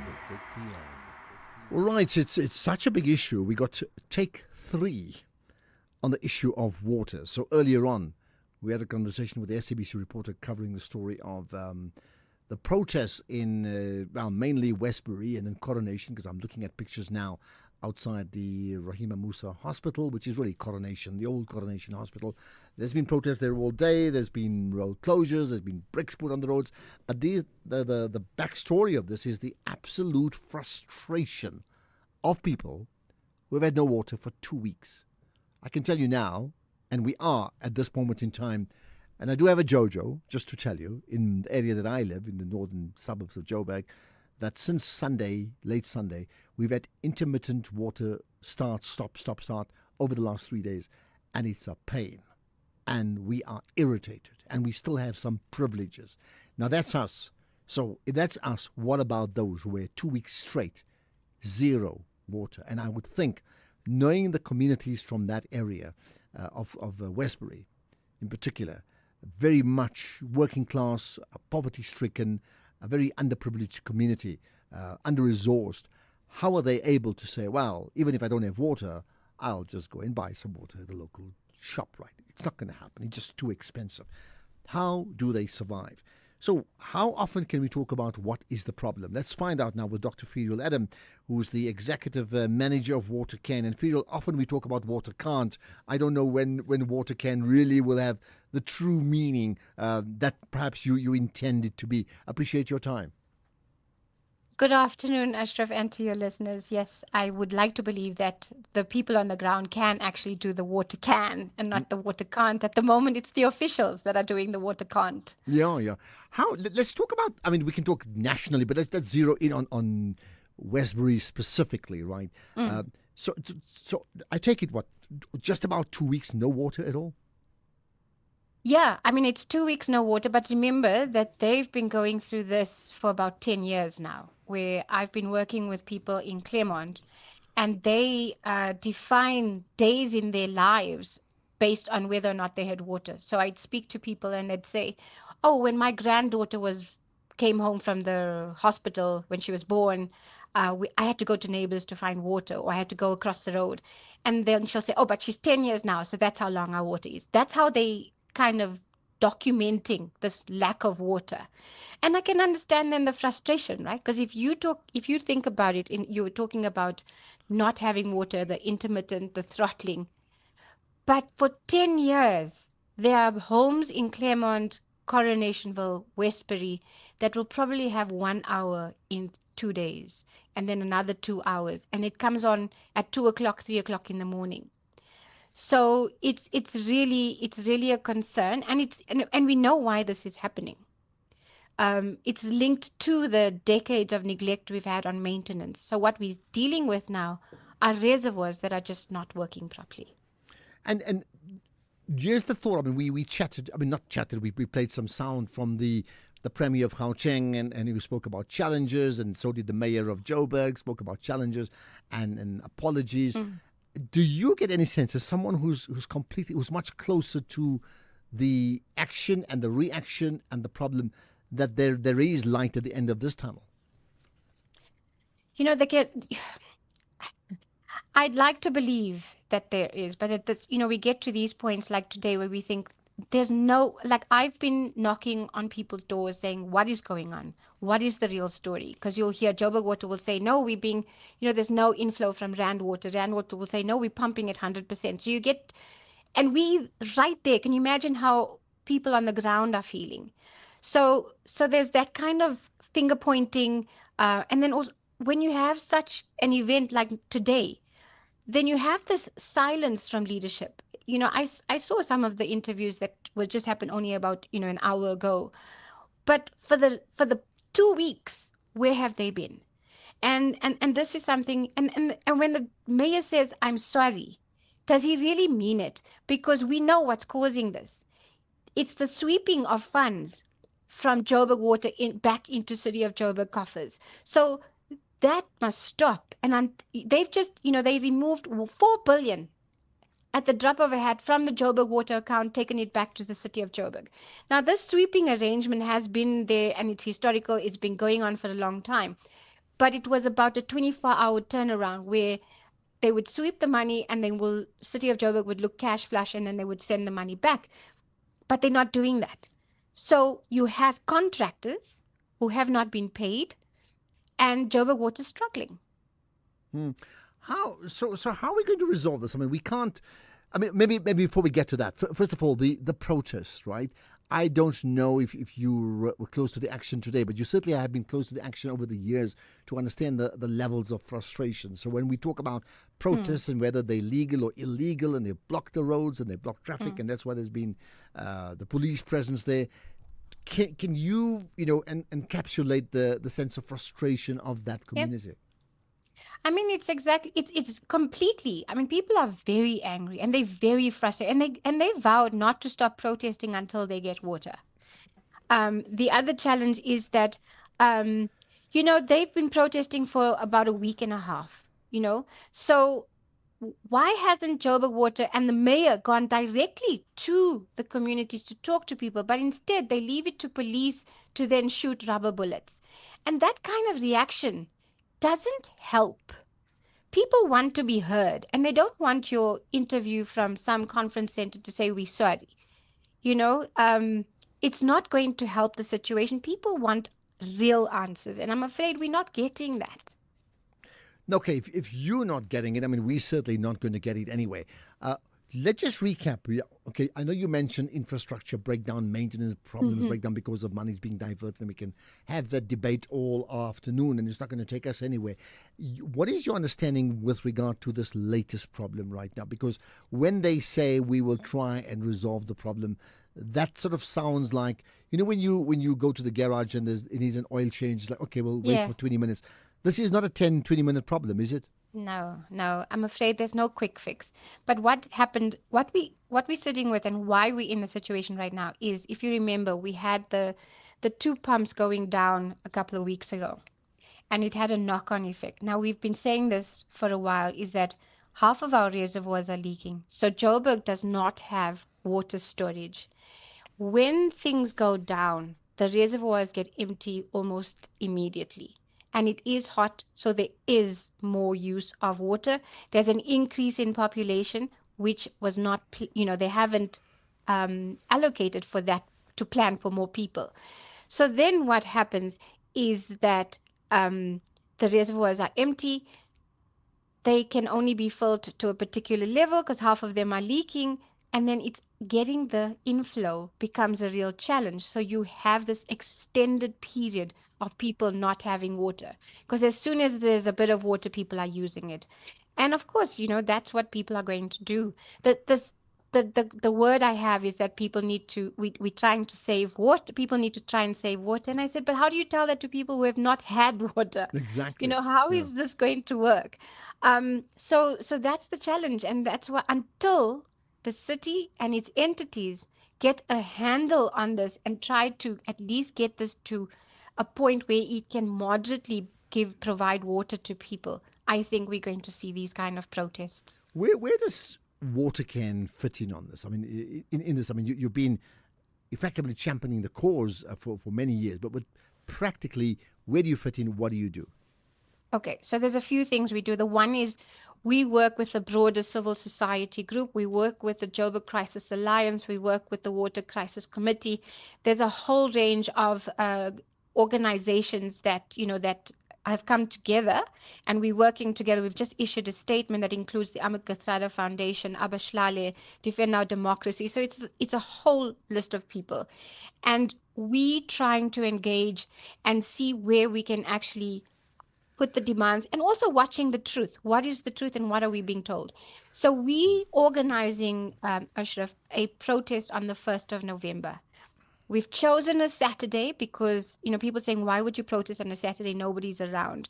We've chosen a Saturday because what is more important for us is to show that this is not an isolated issue, that across Joburg people are angry, and we wanted people to come to a protest without having to say they're not going to work or they can't get off from work and all of those, and schools and etc.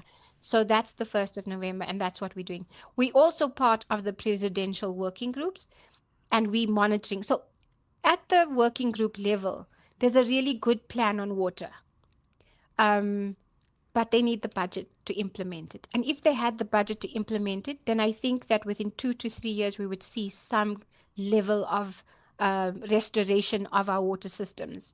But if we don't get that, I'm worried of what we're going to have. Now, I mean, for now, when we talk about Westbury, Coronation, and Claremont, as you mentioned earlier, we're talking about, more poorer, underprivileged working class communities, right? And in fact, many of them not working class because they're not working, right? Many of them are unemployed, right? Yeah. What about, what's the problem then in the more affluent middle class communities of the northern Joburg, who've also experienced, well, maybe not the same problems, but they've experienced water problems too? Yeah, the responses are different because, like you said, is that people can afford to get their JoJo tank. They can drop a borehole. So they actually getting off grid, and it's becoming more and more that this is an issue that we can, how do we can buy our water. It doesn't mean people are happy. If you remember, and if you recall, there was the protests that happened in Emmarentia.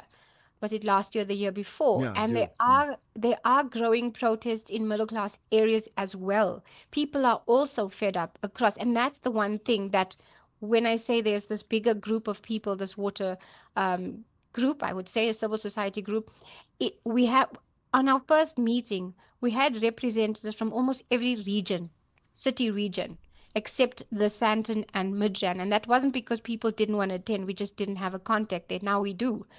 That came to the meeting with very similar issues.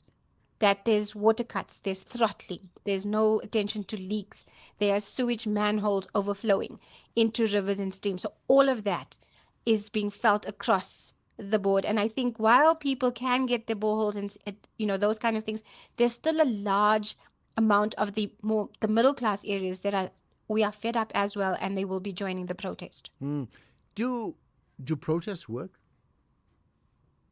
It does work in the sense that it does put the issue on the table.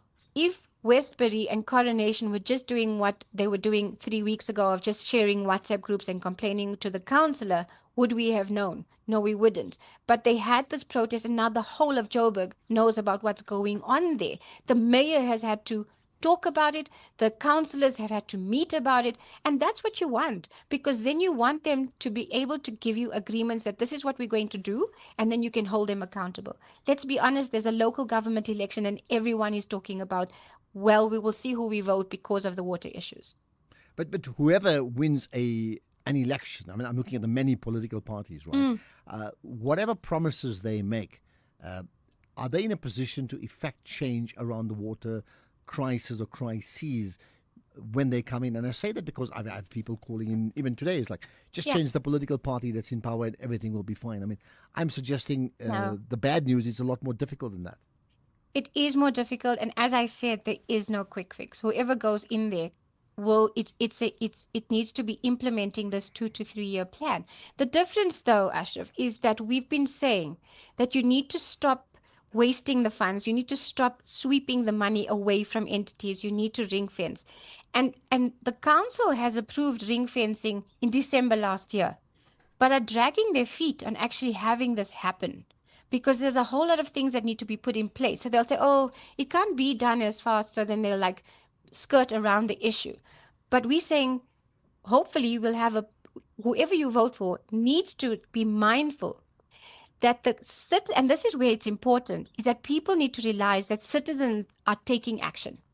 So whoever's voted in, we need to make sure that the citizen voices and the power that people have does not die with that election, and it continues forward. That's what I'm saying. We've got to build the activism that's growing in Joburg, and not only around water, around roads, around power, around infrastructure, around parks. There's a growing voice of Joburgers saying, we are not going to let Joburg die. And whatever the problems in Joburg, you can say ditto to many other communities around the country. But just the last thing, when there has been protests in the past, you mentioned Emmarentia, but I can think about Robert Shem, there's been many other communities. That's all just Joburg, right? But other communities around the country too.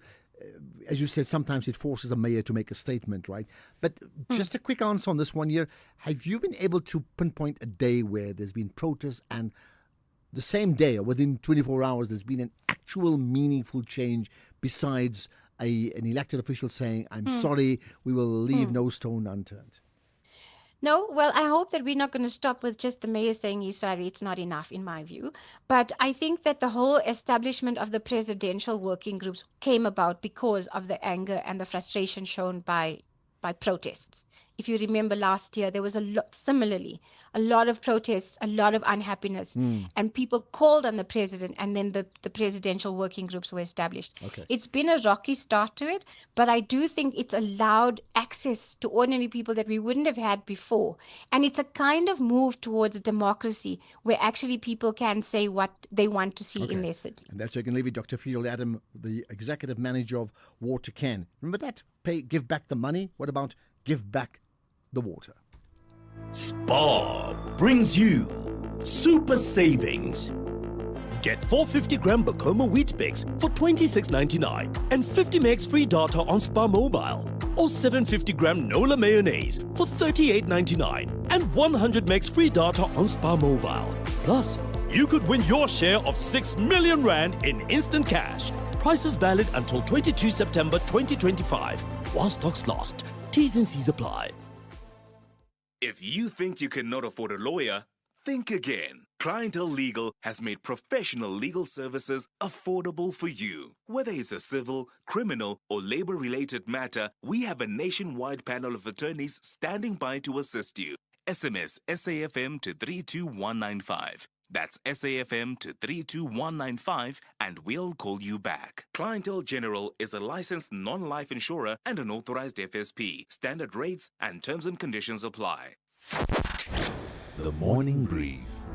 From this conversation about the digital economy, influencers and content creators against the bigger scheme of what they're trying to raise by way of revenue for the fiscus. Is this really something that's viable, that can be a big source of taxes? I think it is, because number one is, you must remember, SARS is now like Big Brother.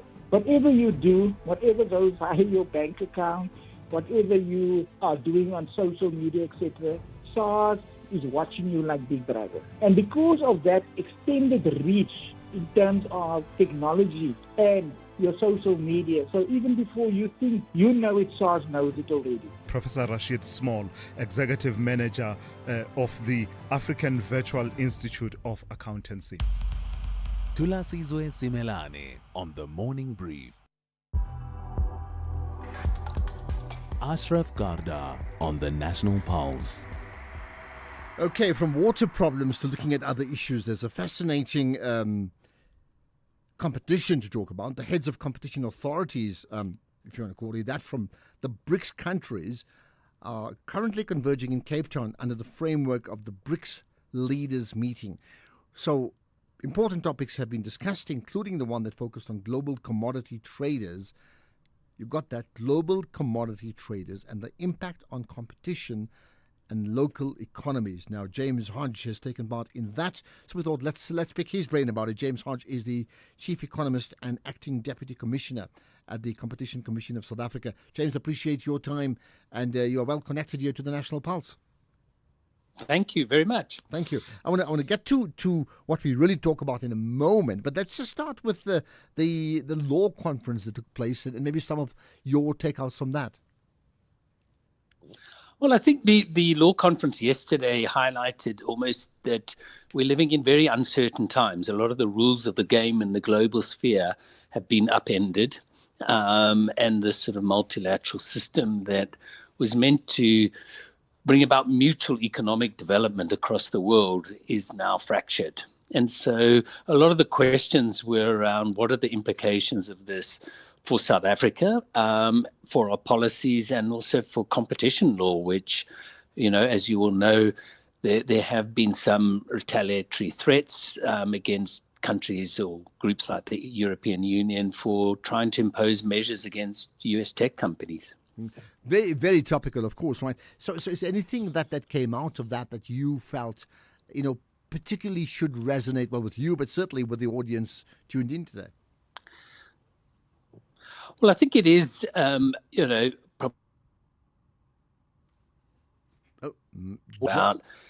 access to finance and cheap finance, and how do we get that to smaller businesses? Because this is a recurring theme in parliamentary committee hearings about the lack of funding for small business, and how do we overcome that hurdle? Fascinating. To sort of grow the economy and create employment.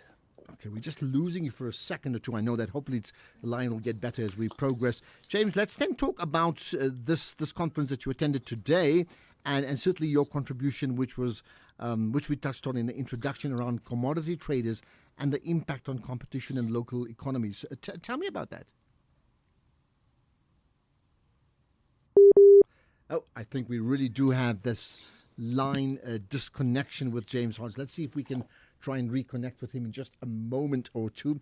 Let me tell you, you may want to comment on some of the issues that we've raised so far. Feel free to do that.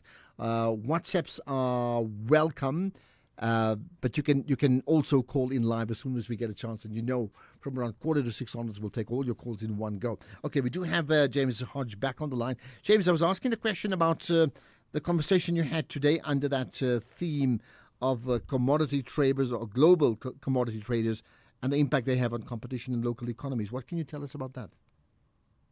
Well, I think this is a huge issue in the context of South Africa.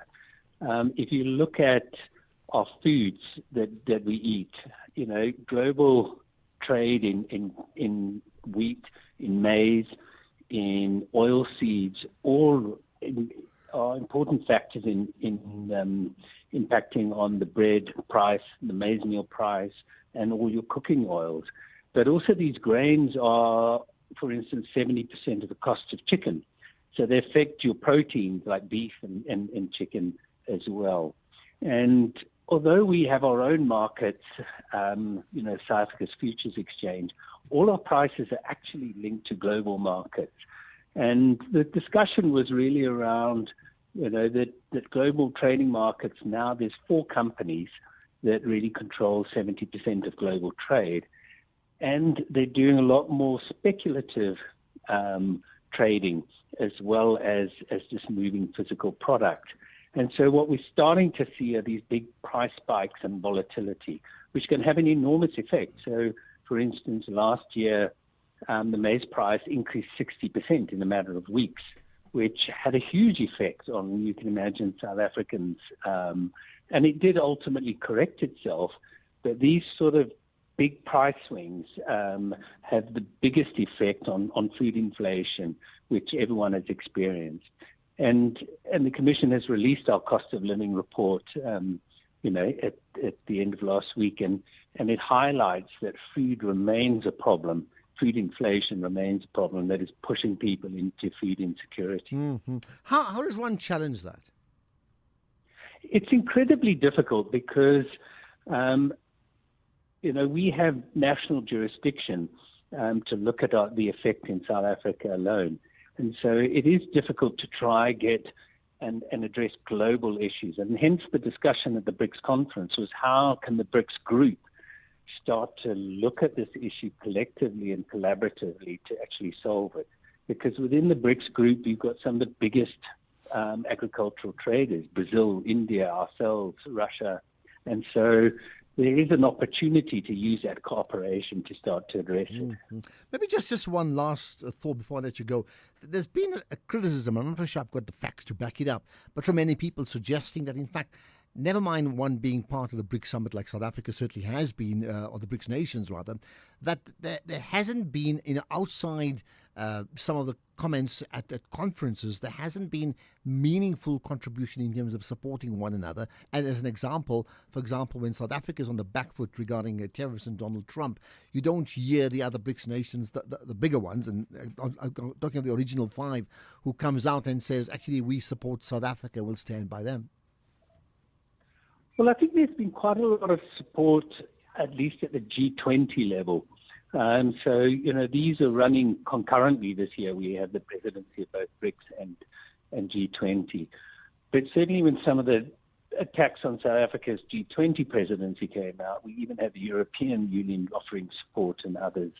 I think what we have seen and what was noted earlier by our commissioner is the BRICS group have all been under attack. So the highest tariffs of 50% are on Brazil and India, for instance. And we recall earlier in the year the escalation of the tariff war with China. So I think BRICS countries as a group are collectively under attack. And so it is a challenge that the group needs to sort of coordinate around and address. Yeah. Well, I think it's a good point. Donald Trump throwing bricks at the BRICS, and he's done that very, very often in the last few months. James Zonge, appreciate your time. Chief Economist as well as Acting Deputy Commissioner at the Competition Commission South Africa. Right, your thoughts on that? It's a very important conversation, I can tell you. 5:30, here's the news headlines. Look at the headlines. The National Police Commissioner says they've arrested a suspect in connection with fatal shootings in Clairefontaine in the Western Cape. A large contingent of police has been deployed in the northwest amid incidents of illegal mining. And police in Nepal say at least 2 officers have been killed in anti-corruption process. There's a full update at 6 o'clock. SAFM, guiding you through the rush hour traffic. Good afternoon. Starting off in Gauteng, the N1 southbound in Roodepoort queuing towards Albertina Sisulu Road, the N1 northbound in Pretoria queuing towards Garsfontein Road, the N3 southbound in Lindbro Park queuing towards Marlborough Drive, and the N3 southbound in Germiston slow moving towards Geldnys Interchange. In KZN on the M4 southbound, slow-moving traffic towards Quality Street exit. The N3 eastbound has a crash as well as stationary vehicle reported before Ashburton. The N3 westbound is queuing towards Cliffdale and Chris Hani Road westbound queuing at the N2 highway. In Cape Town, the N7 Jakes Hadwell Drive northbound queuing towards Voortrekker Road. Baden-Powell Drive eastbound is slow-moving towards Strandfontein Road, and Voortrekker Road eastbound in Kensington has heavy traffic towards the N7 Jakes Hadwell Drive. With your traffic update, I'm Irma G. This is SAFM Sports with Duming Khapele. We talk cricket, we talk Aiden Markram. Yes, the Proteas T20 captain Markram has credited the SA20 for giving a wide range of players an opportunity to express their skills, therefore widening the pool for the national selectors. Markram was speaking ahead of South Africa's 3-match T20 international series against England, which starts today in Cardiff at 7:30 p.m. He says the T20 League, which has taken the country by storm since the inaugural season in 2022, helps expose younger players to the big stage and get them ready for international cricket. I think the depth is good. I think the SA20's done heaps for that as well, and naturally through that guys are getting more opportunities worldwide in different leagues as well, so it's definitely helping grow that sort of depth for T20 cricket. You see younger guys coming through no longer fussed about the stage and the opposition because they've come up against these guys before somewhere around the world, so feels like the depth has been good. The options that are sort of knocking on doors are some really exciting options for us. And again, it's about us giving them fair opportunities and seeing again how best we can formulate a squad and a plan going to that World Cup. Then moving on to the business of sport. The Business of Sports with Duming Khapele.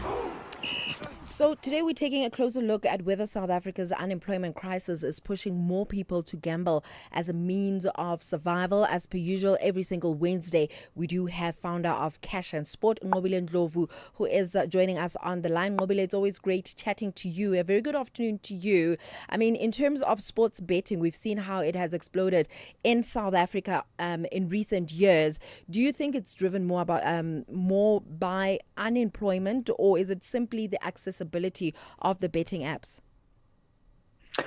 I think it's a mixture of the two. COVID, essentially, when people were put at home, exacerbated that, because when people are at home, they have nothing to do. The betting apps exploded. But a large percentage of those people are unemployed. 21% of problem gamblers are unemployed. 54% of South African households gamble, according to Stats SA. So it's a mixture of the two. And betting companies are also all over the place. So you can't go anywhere and you can't access any piece of content without seeing a betting ad of some sort. So it's a combination of those factors. So why do you think South Africa is a perfect brewing ground for it? And it's as I said, right? There's almost two mobile phones per household in South Africa, right? In terms of the number of phones available in South Africa. So the availability of these smartphones, which are capable to play on these games, and the availability of mobile gaming has made it so easy for people to access the platforms. The second part is that the advertising is all over the place. There was the Scorpion Kings event this past weekend, which is sponsored by a betting company. There's advertising all over the place. If you look at any artist, any sport, etc., almost all of our sports teams and federations have a sports betting partner of a kind. And then obviously the youth unemployment number. We have such a high level of unemployment among the youth, almost 62% in terms of those even discouraged to seek work. And a lot of people have started to see gambling as a form of income. As I said, 25% see it as a form of income. So it's a major problem that we have to face. 25% is a lot. I mean, you look at nowadays, a lot of young people, as you are saying, are unemployed and they're just looking at it as a form of income. But how dangerous is it when sports now becomes a survival strategy instead of just a passion? it becomes dangerous in that you can never predict a result to 100%. They don't say the house always wins for nothing. It's the sports betting companies, in terms of share of revenue, they make more money than they lose. And for the average person who's only got so little, I mean, for the average South African, most people in South Africa earn less than 10,000 rand a month. So in terms of the sheer volume of the 62 million South Africans, if you can't spare that much money to do anything, let alone place a bet, it's a very thin line between winning a bet and poverty and going home hungry, and going to bed hungry. So that line is very thin. But then the question is, can we even control it? Just looking at South Africa and other countries, what do you think other countries are doing to stop sports gambling addiction that realistically South Africa can work on? I mean, South Africans generated over 1 trillion rand in sports bets, in wages last year in sports bets. But what you can do is, for instance, Germany in 2023 instituted a gambling cap in terms of the limit, which was, I think, was €1,000 a month that people can bet. You can't bet more than that, and the companies can't let you bet more than that. So you can institute a nationwide gambling limit. You can also do what other countries like Spain and Italy have done in terms of the limitation of gambling advertising, because the less you know that it's going to be there as an opportunity, the less you are likely to bet. You can also then, in terms of the education around gambling education and responsible betting, it's not to say because the money is useful to sport and other places, but you have to make it a little bit more difficult for people to get in, because once they're in and they're betting, it's difficult. They're almost more likely to lose. So you have to limit their exposure to it as much as you can, especially the youth. Absolutely. Ngobile, it's always great picking your brain with regards to such topics. It is Ngobile Ndlovu, who is the founder of Cash and Sport, just talking about sport betting, which is growing year in, year out worldwide. But also, I think in South Africa, it's growing in leaps and bounds. And hopefully, there'll be more education around it so that we don't have more young people addicted to sports gambling. With that said, it is a wrap from my side. Okay, it's a tough day for Mark. Tight deadlines and challenges everywhere. But Mark can rest easy, because when he bought his Hino 700 2845 truck tractor, he received a complimentary service plan covering up to 210,000 kilometers for short haul and up to 280,000 kilometers for long haul. Nice one, Mark. Visit your dealer today to find out more about this limited time offer. Hino, all the way. T's and C's apply. When Avukile was diagnosed with blood cancer, his only hope was a stem cell transplant from a matching donor. Thankfully, a perfect match was found, and Avukile received the transplant that saved his life. But thousands of patients in South Africa are still waiting to find their match. Together, we can give more patients like Avukile a second chance at life. Visit dkmsafrica.org. This is an SABC-supported initiative. If you think you cannot afford a lawyer, think again. Clientele Legal has made professional legal services affordable for you. Whether it's a civil, criminal, or labor-related matter, we have a nationwide panel of attorneys standing by to assist you. SMS SAFM to 32195. That's SAFM to 32195 and we'll call you back. Clientele General is a licensed non-life insurer and an authorized FSP. Standard rates and terms and conditions apply. Economic news on SAFM. Facts and figures you can count on. And the person who's got all those facts and figures, Jimmy Moyaha. Jimmy, you got a show coming up 6 to 7. Well, set the agenda for us.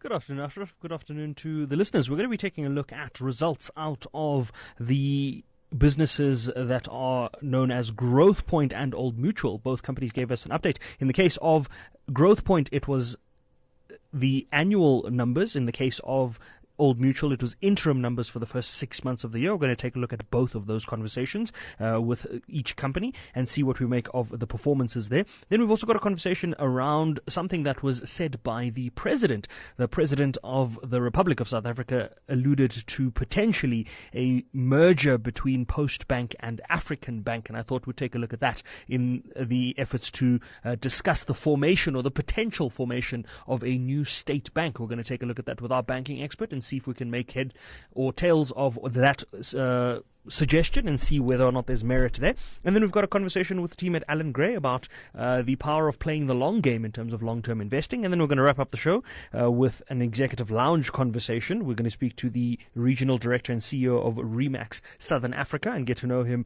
beyond his work life. But that obviously comes up a little later on. For now, a sense of how the markets have been moving throughout the day. It was a good day for equity markets. It was a really good day for resource counters, so stronger platinum pricing, stronger palladium pricing, and moderately stronger gold pricing, contributing towards resource stocks being up about 2.75% on the day. Industrials down about a third and financials down about 0.7%, but that stronger resource number was enough to keep the all-share up a third of a percent and the top 40 up 0.42%. As I said, the commodities side of things doing a lot of the heavy lifting there. Gold price $3,647 a fine ounce. Platinum almost back at $1,400 a fine ounce at 1,396 or so. Palladium's back above $1,200 a fine ounce. It was at 1,100 for the longest time, so we're back above 1,200 there. The Brent crude price $66.80 a barrel, just below $67 a barrel there. The Rand at the moment against the dollar, 17 Rand 47, so below 17.50. We're happy about that. Against the British pound, 23 Rand 67. Against the euro, 20 Rand and 47 cents. And one Australian dollar would set you back 11 Rand and 57 cents. If you're looking at a Bitcoin, $113,000 is what you can expect to pay, or around 1.989 million Rand. Quick look at international indices before we go. By and large, they were in the green, with all of Asia trading in the green. The biggest winner there being the Hang Seng, that was up about more than 1%. And in European markets were a bit of a mixed bag. The CAC 40, the only winner in European markets. The DAX in Germany down a third, and the FTSE in London down about 0.14%. The Nasdaq at the moment up almost 0.5%. The S&P up 0.4%. The Dow down about 0.5%. So also a bit of a mixed bag on the US side of things, but we're going to look at these and other market movements a little later on with David Shapiro of Sasfin Wealth. He joins me on markets tonight, so we're going to discuss what's been happening in the markets and what we can expect to come out of markets going into the tail end of this week. But of course, that conversation comes up after the 6 p.m. news. For now, Ashraf, back to you. All right, perfect. Thanks for that, Jimmy. And we're going to all enjoy your show, I'm sure of that, 6 to 7 here, on SAFM. You are listening to the National Pulse with Ashraf Garda. It does mean I can talk to you, and I should highlight the water crisis. Hammanskraal communities are also organizing WhatsApp groups were created. And admin is, there's a number. It's a state of affairs. You can check with him if they would appreciate some visibility or elevated recognition from Ntate Panyaza through SAFM. Now, I tell you what, we've chatted to the team for the community from Hammanskraal before, but perhaps maybe a chance I'll get maybe Keys to look into it to say whether we need to do an update on that one there as well, right? So, okay, points taken. And there's a couple of more that I think we need to just read. Ashraf, there were warnings that the water problem will be worse than load shedding. These concerns were raised years ago. We are here now. Well, you're right. And when it came up, it was like, no, man, this is just Spaza stories here, right? But it certainly has come. Here's an interesting one, Ashraf. I don't think the SABC can rely on the BBC News alone for unbiased reporting of the Gaza conflict. UK is still taking the side of the USA and Israel and is implicated in the genocide by providing weapons and intelligence to Israel to kill and starve innocents in Gaza. Channel 4 News and Al Jazeera provides less biased news. I think you should triangulate. The attack in Qatar yesterday was on a sovereign state acting as a mediator. America and Israel have adopted a policy that they can kill perceived terrorists in inverted commas without trial or concrete evidence anywhere in the world. This is not justice, it is murder. Even the notorious apartheid government in South Africa conducted trials of perceived terrorists. Why can these countries continue to admit to and get away with murder? Well, you haven't given a name, but you've certainly put an issue on the agenda. But we'll take it a step further. I'll get to your calls just now, but I need to pick out some more voice note comments from you, starting with the solution. Greetings, Ashraf. Greetings to you and fellow South African SAFM listeners. The only solution we have is one.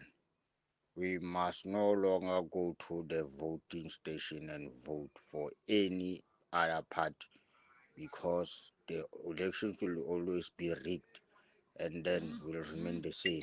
The teacher from Stilfontein. Did you say you're the teacher?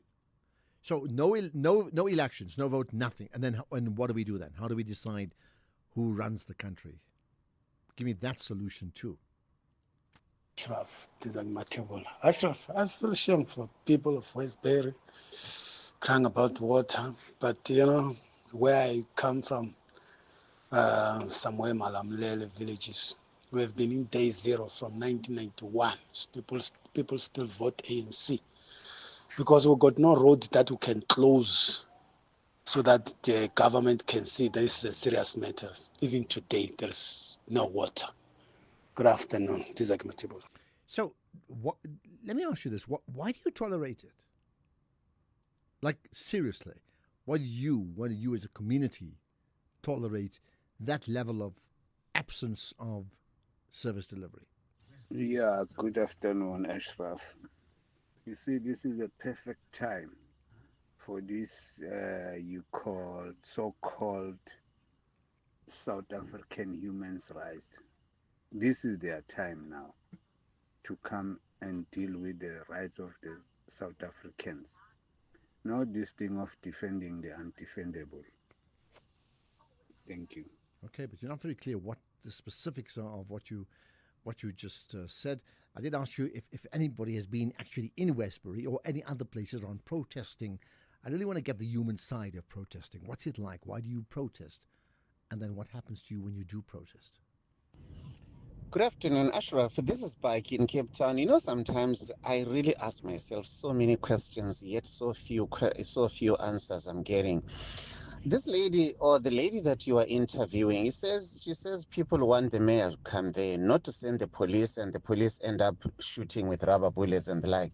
But what do you do when the very same protest is actually turning violent? This is Spikey in Cape Town. Thanks, but Paki, why does it turn violent in the first place? Do you find the wealthiest people in the country protesting, who've got all the service delivery coming to them? Why do you think people actually do protest when they do? Ashraf, good afternoon. We can say what we say and try to sound wonderful and relevant in the face of the world, but foreign nationals are problems to this country. They are giving birth to children from left to right, to girls of this country, including to their own women. You see the woman carrying a baby and the other one on the back. Yeah, and we must feed those people. It's wrong. It's wrong. Are you suggesting people who are not foreign nationals don't give birth? I mean, please clarify. Afternoon, Ashraf. This is David from Durban. Ashraf, we need to pull up our socks when it comes to our tourism industry. We are bit down now. I was seeing the research this year. The two most visited countries in Africa is Morocco and Zimbabwe. Where are we now? We have to uplift our success, Ashraf. Otherwise, we will be nowhere to be seen. Morocco and Zimbabwe are leading now in terms of tourism in Africa. What are they doing well, I think? So, please tell me more. Morocco and Zimbabwe, the two most visited countries on the African continent. I'd like to know more. Give me the stats. I mean, give me the detail of where they are, and where does countries like South Africa and say Egypt, for example, or even Kenya, any strategic location, where do they fit in on this tourism number? Hi, Ashraf. It's Ben from Durban. So comment on the corruption story, how they're going to solve that, how many people have gone to jail. There must be huge amounts of money that have left the country because of corruption. What's the plan there? Well, what is the plan? It's almost like, eish, man, finish and klar. Let's move on.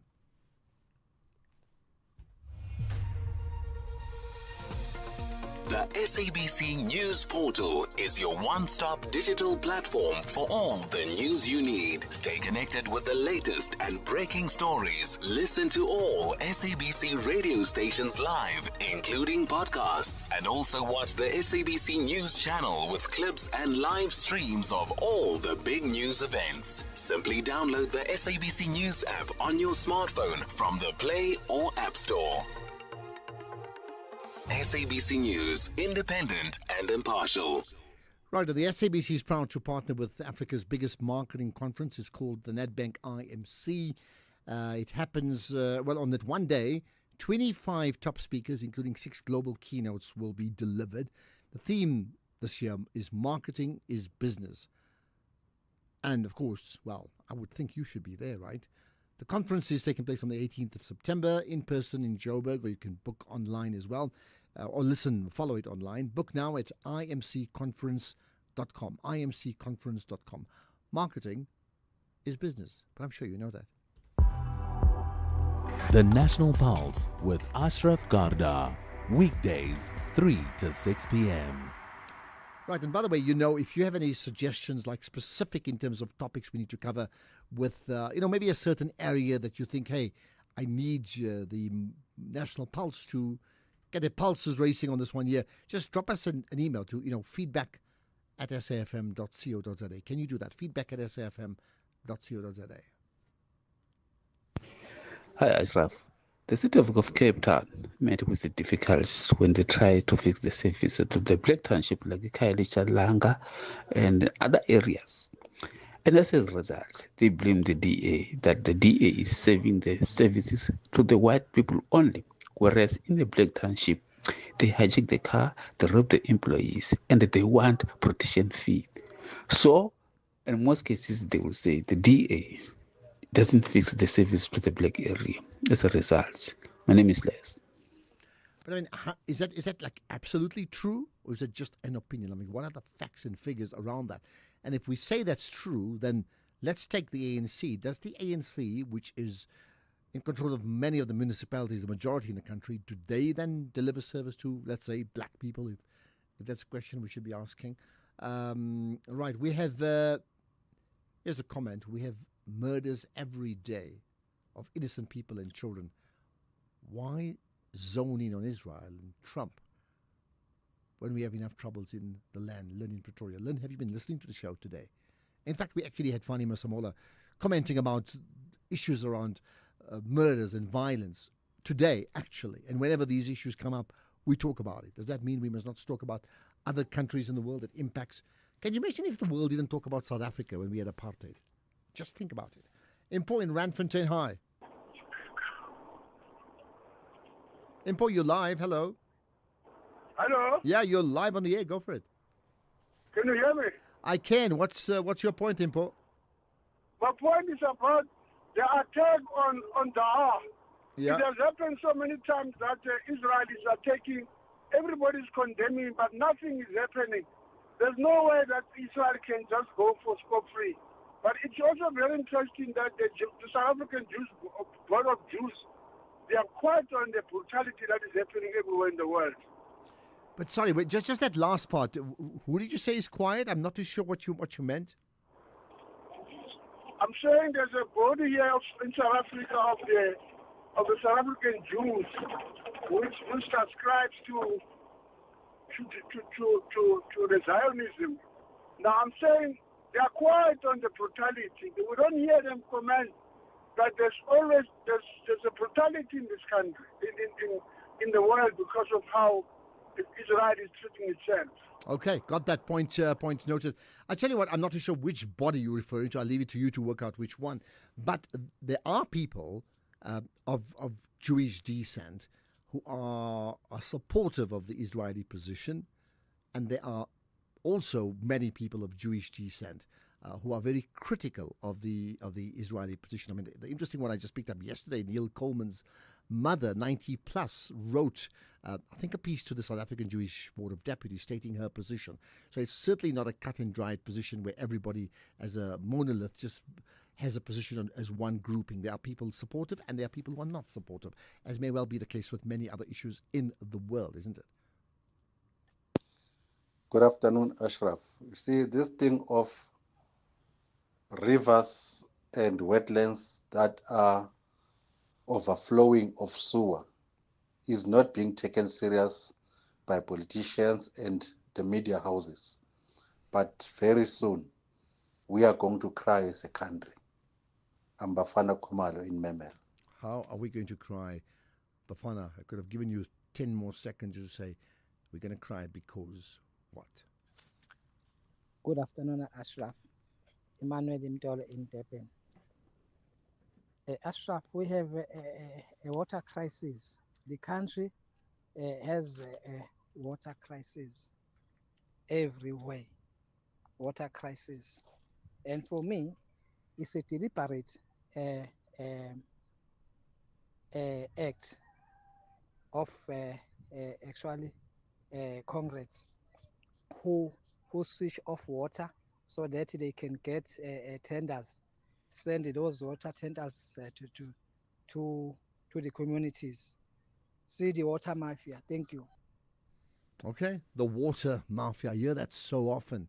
What is the water mafia?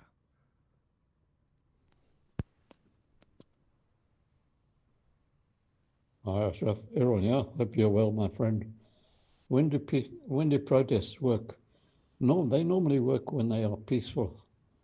And, well, of course, this all depends on the relevant authorities. But, when they don't work is when they resort to violence. I mean, they start attacking motor cars, burning tires in the road, blocking the roads and preventing people from going to work and children from getting to school. And that's normally when they don't work. That's my take. Errol, Durban. Okay, I'm telling you what, I mean, I hear what you're saying, and I think there's a case for and against it. Perhaps we need to have a discussion, just a full thought piece on just that. When do protests work with facts and figures, and when do they lose their relevance? And is the issue of a violent protest versus a non-violent passive protest, does it have different impacts in terms of the end goal? If the end goal is that the so-called disaffected community, that they actually get what they want. Can't stop the show without another comment about the water. No one should be without water in South Africa. It is a basic human right. But it will also be important that the people of Westbury show the municipality that they are good ratepayers, that their bills are up to date on rates and taxes, because really, if it's like that, this is really, really uncalled for. And I know people of Westbury, they pay their rates and taxes every day, every month. Thanks. Okay, there we are. But there's also, and I think Panyaza Lesufi made the point, that those that can't pay because they can't afford it, they can't also be denied water. And I think there he's spot on. How can you deny? There are people unemployed. If we can't give them jobs, must we banish them and say, well, you know what, you can't get a job, you're rather useless. So you know what, stay without water. Can't do that. That really is the mood and the essence of today's National Pulse. So get a feel of it. We'll have a chat again tomorrow. Thanks for listening, and catch the podcast as well. Here's Greg with the news at 6.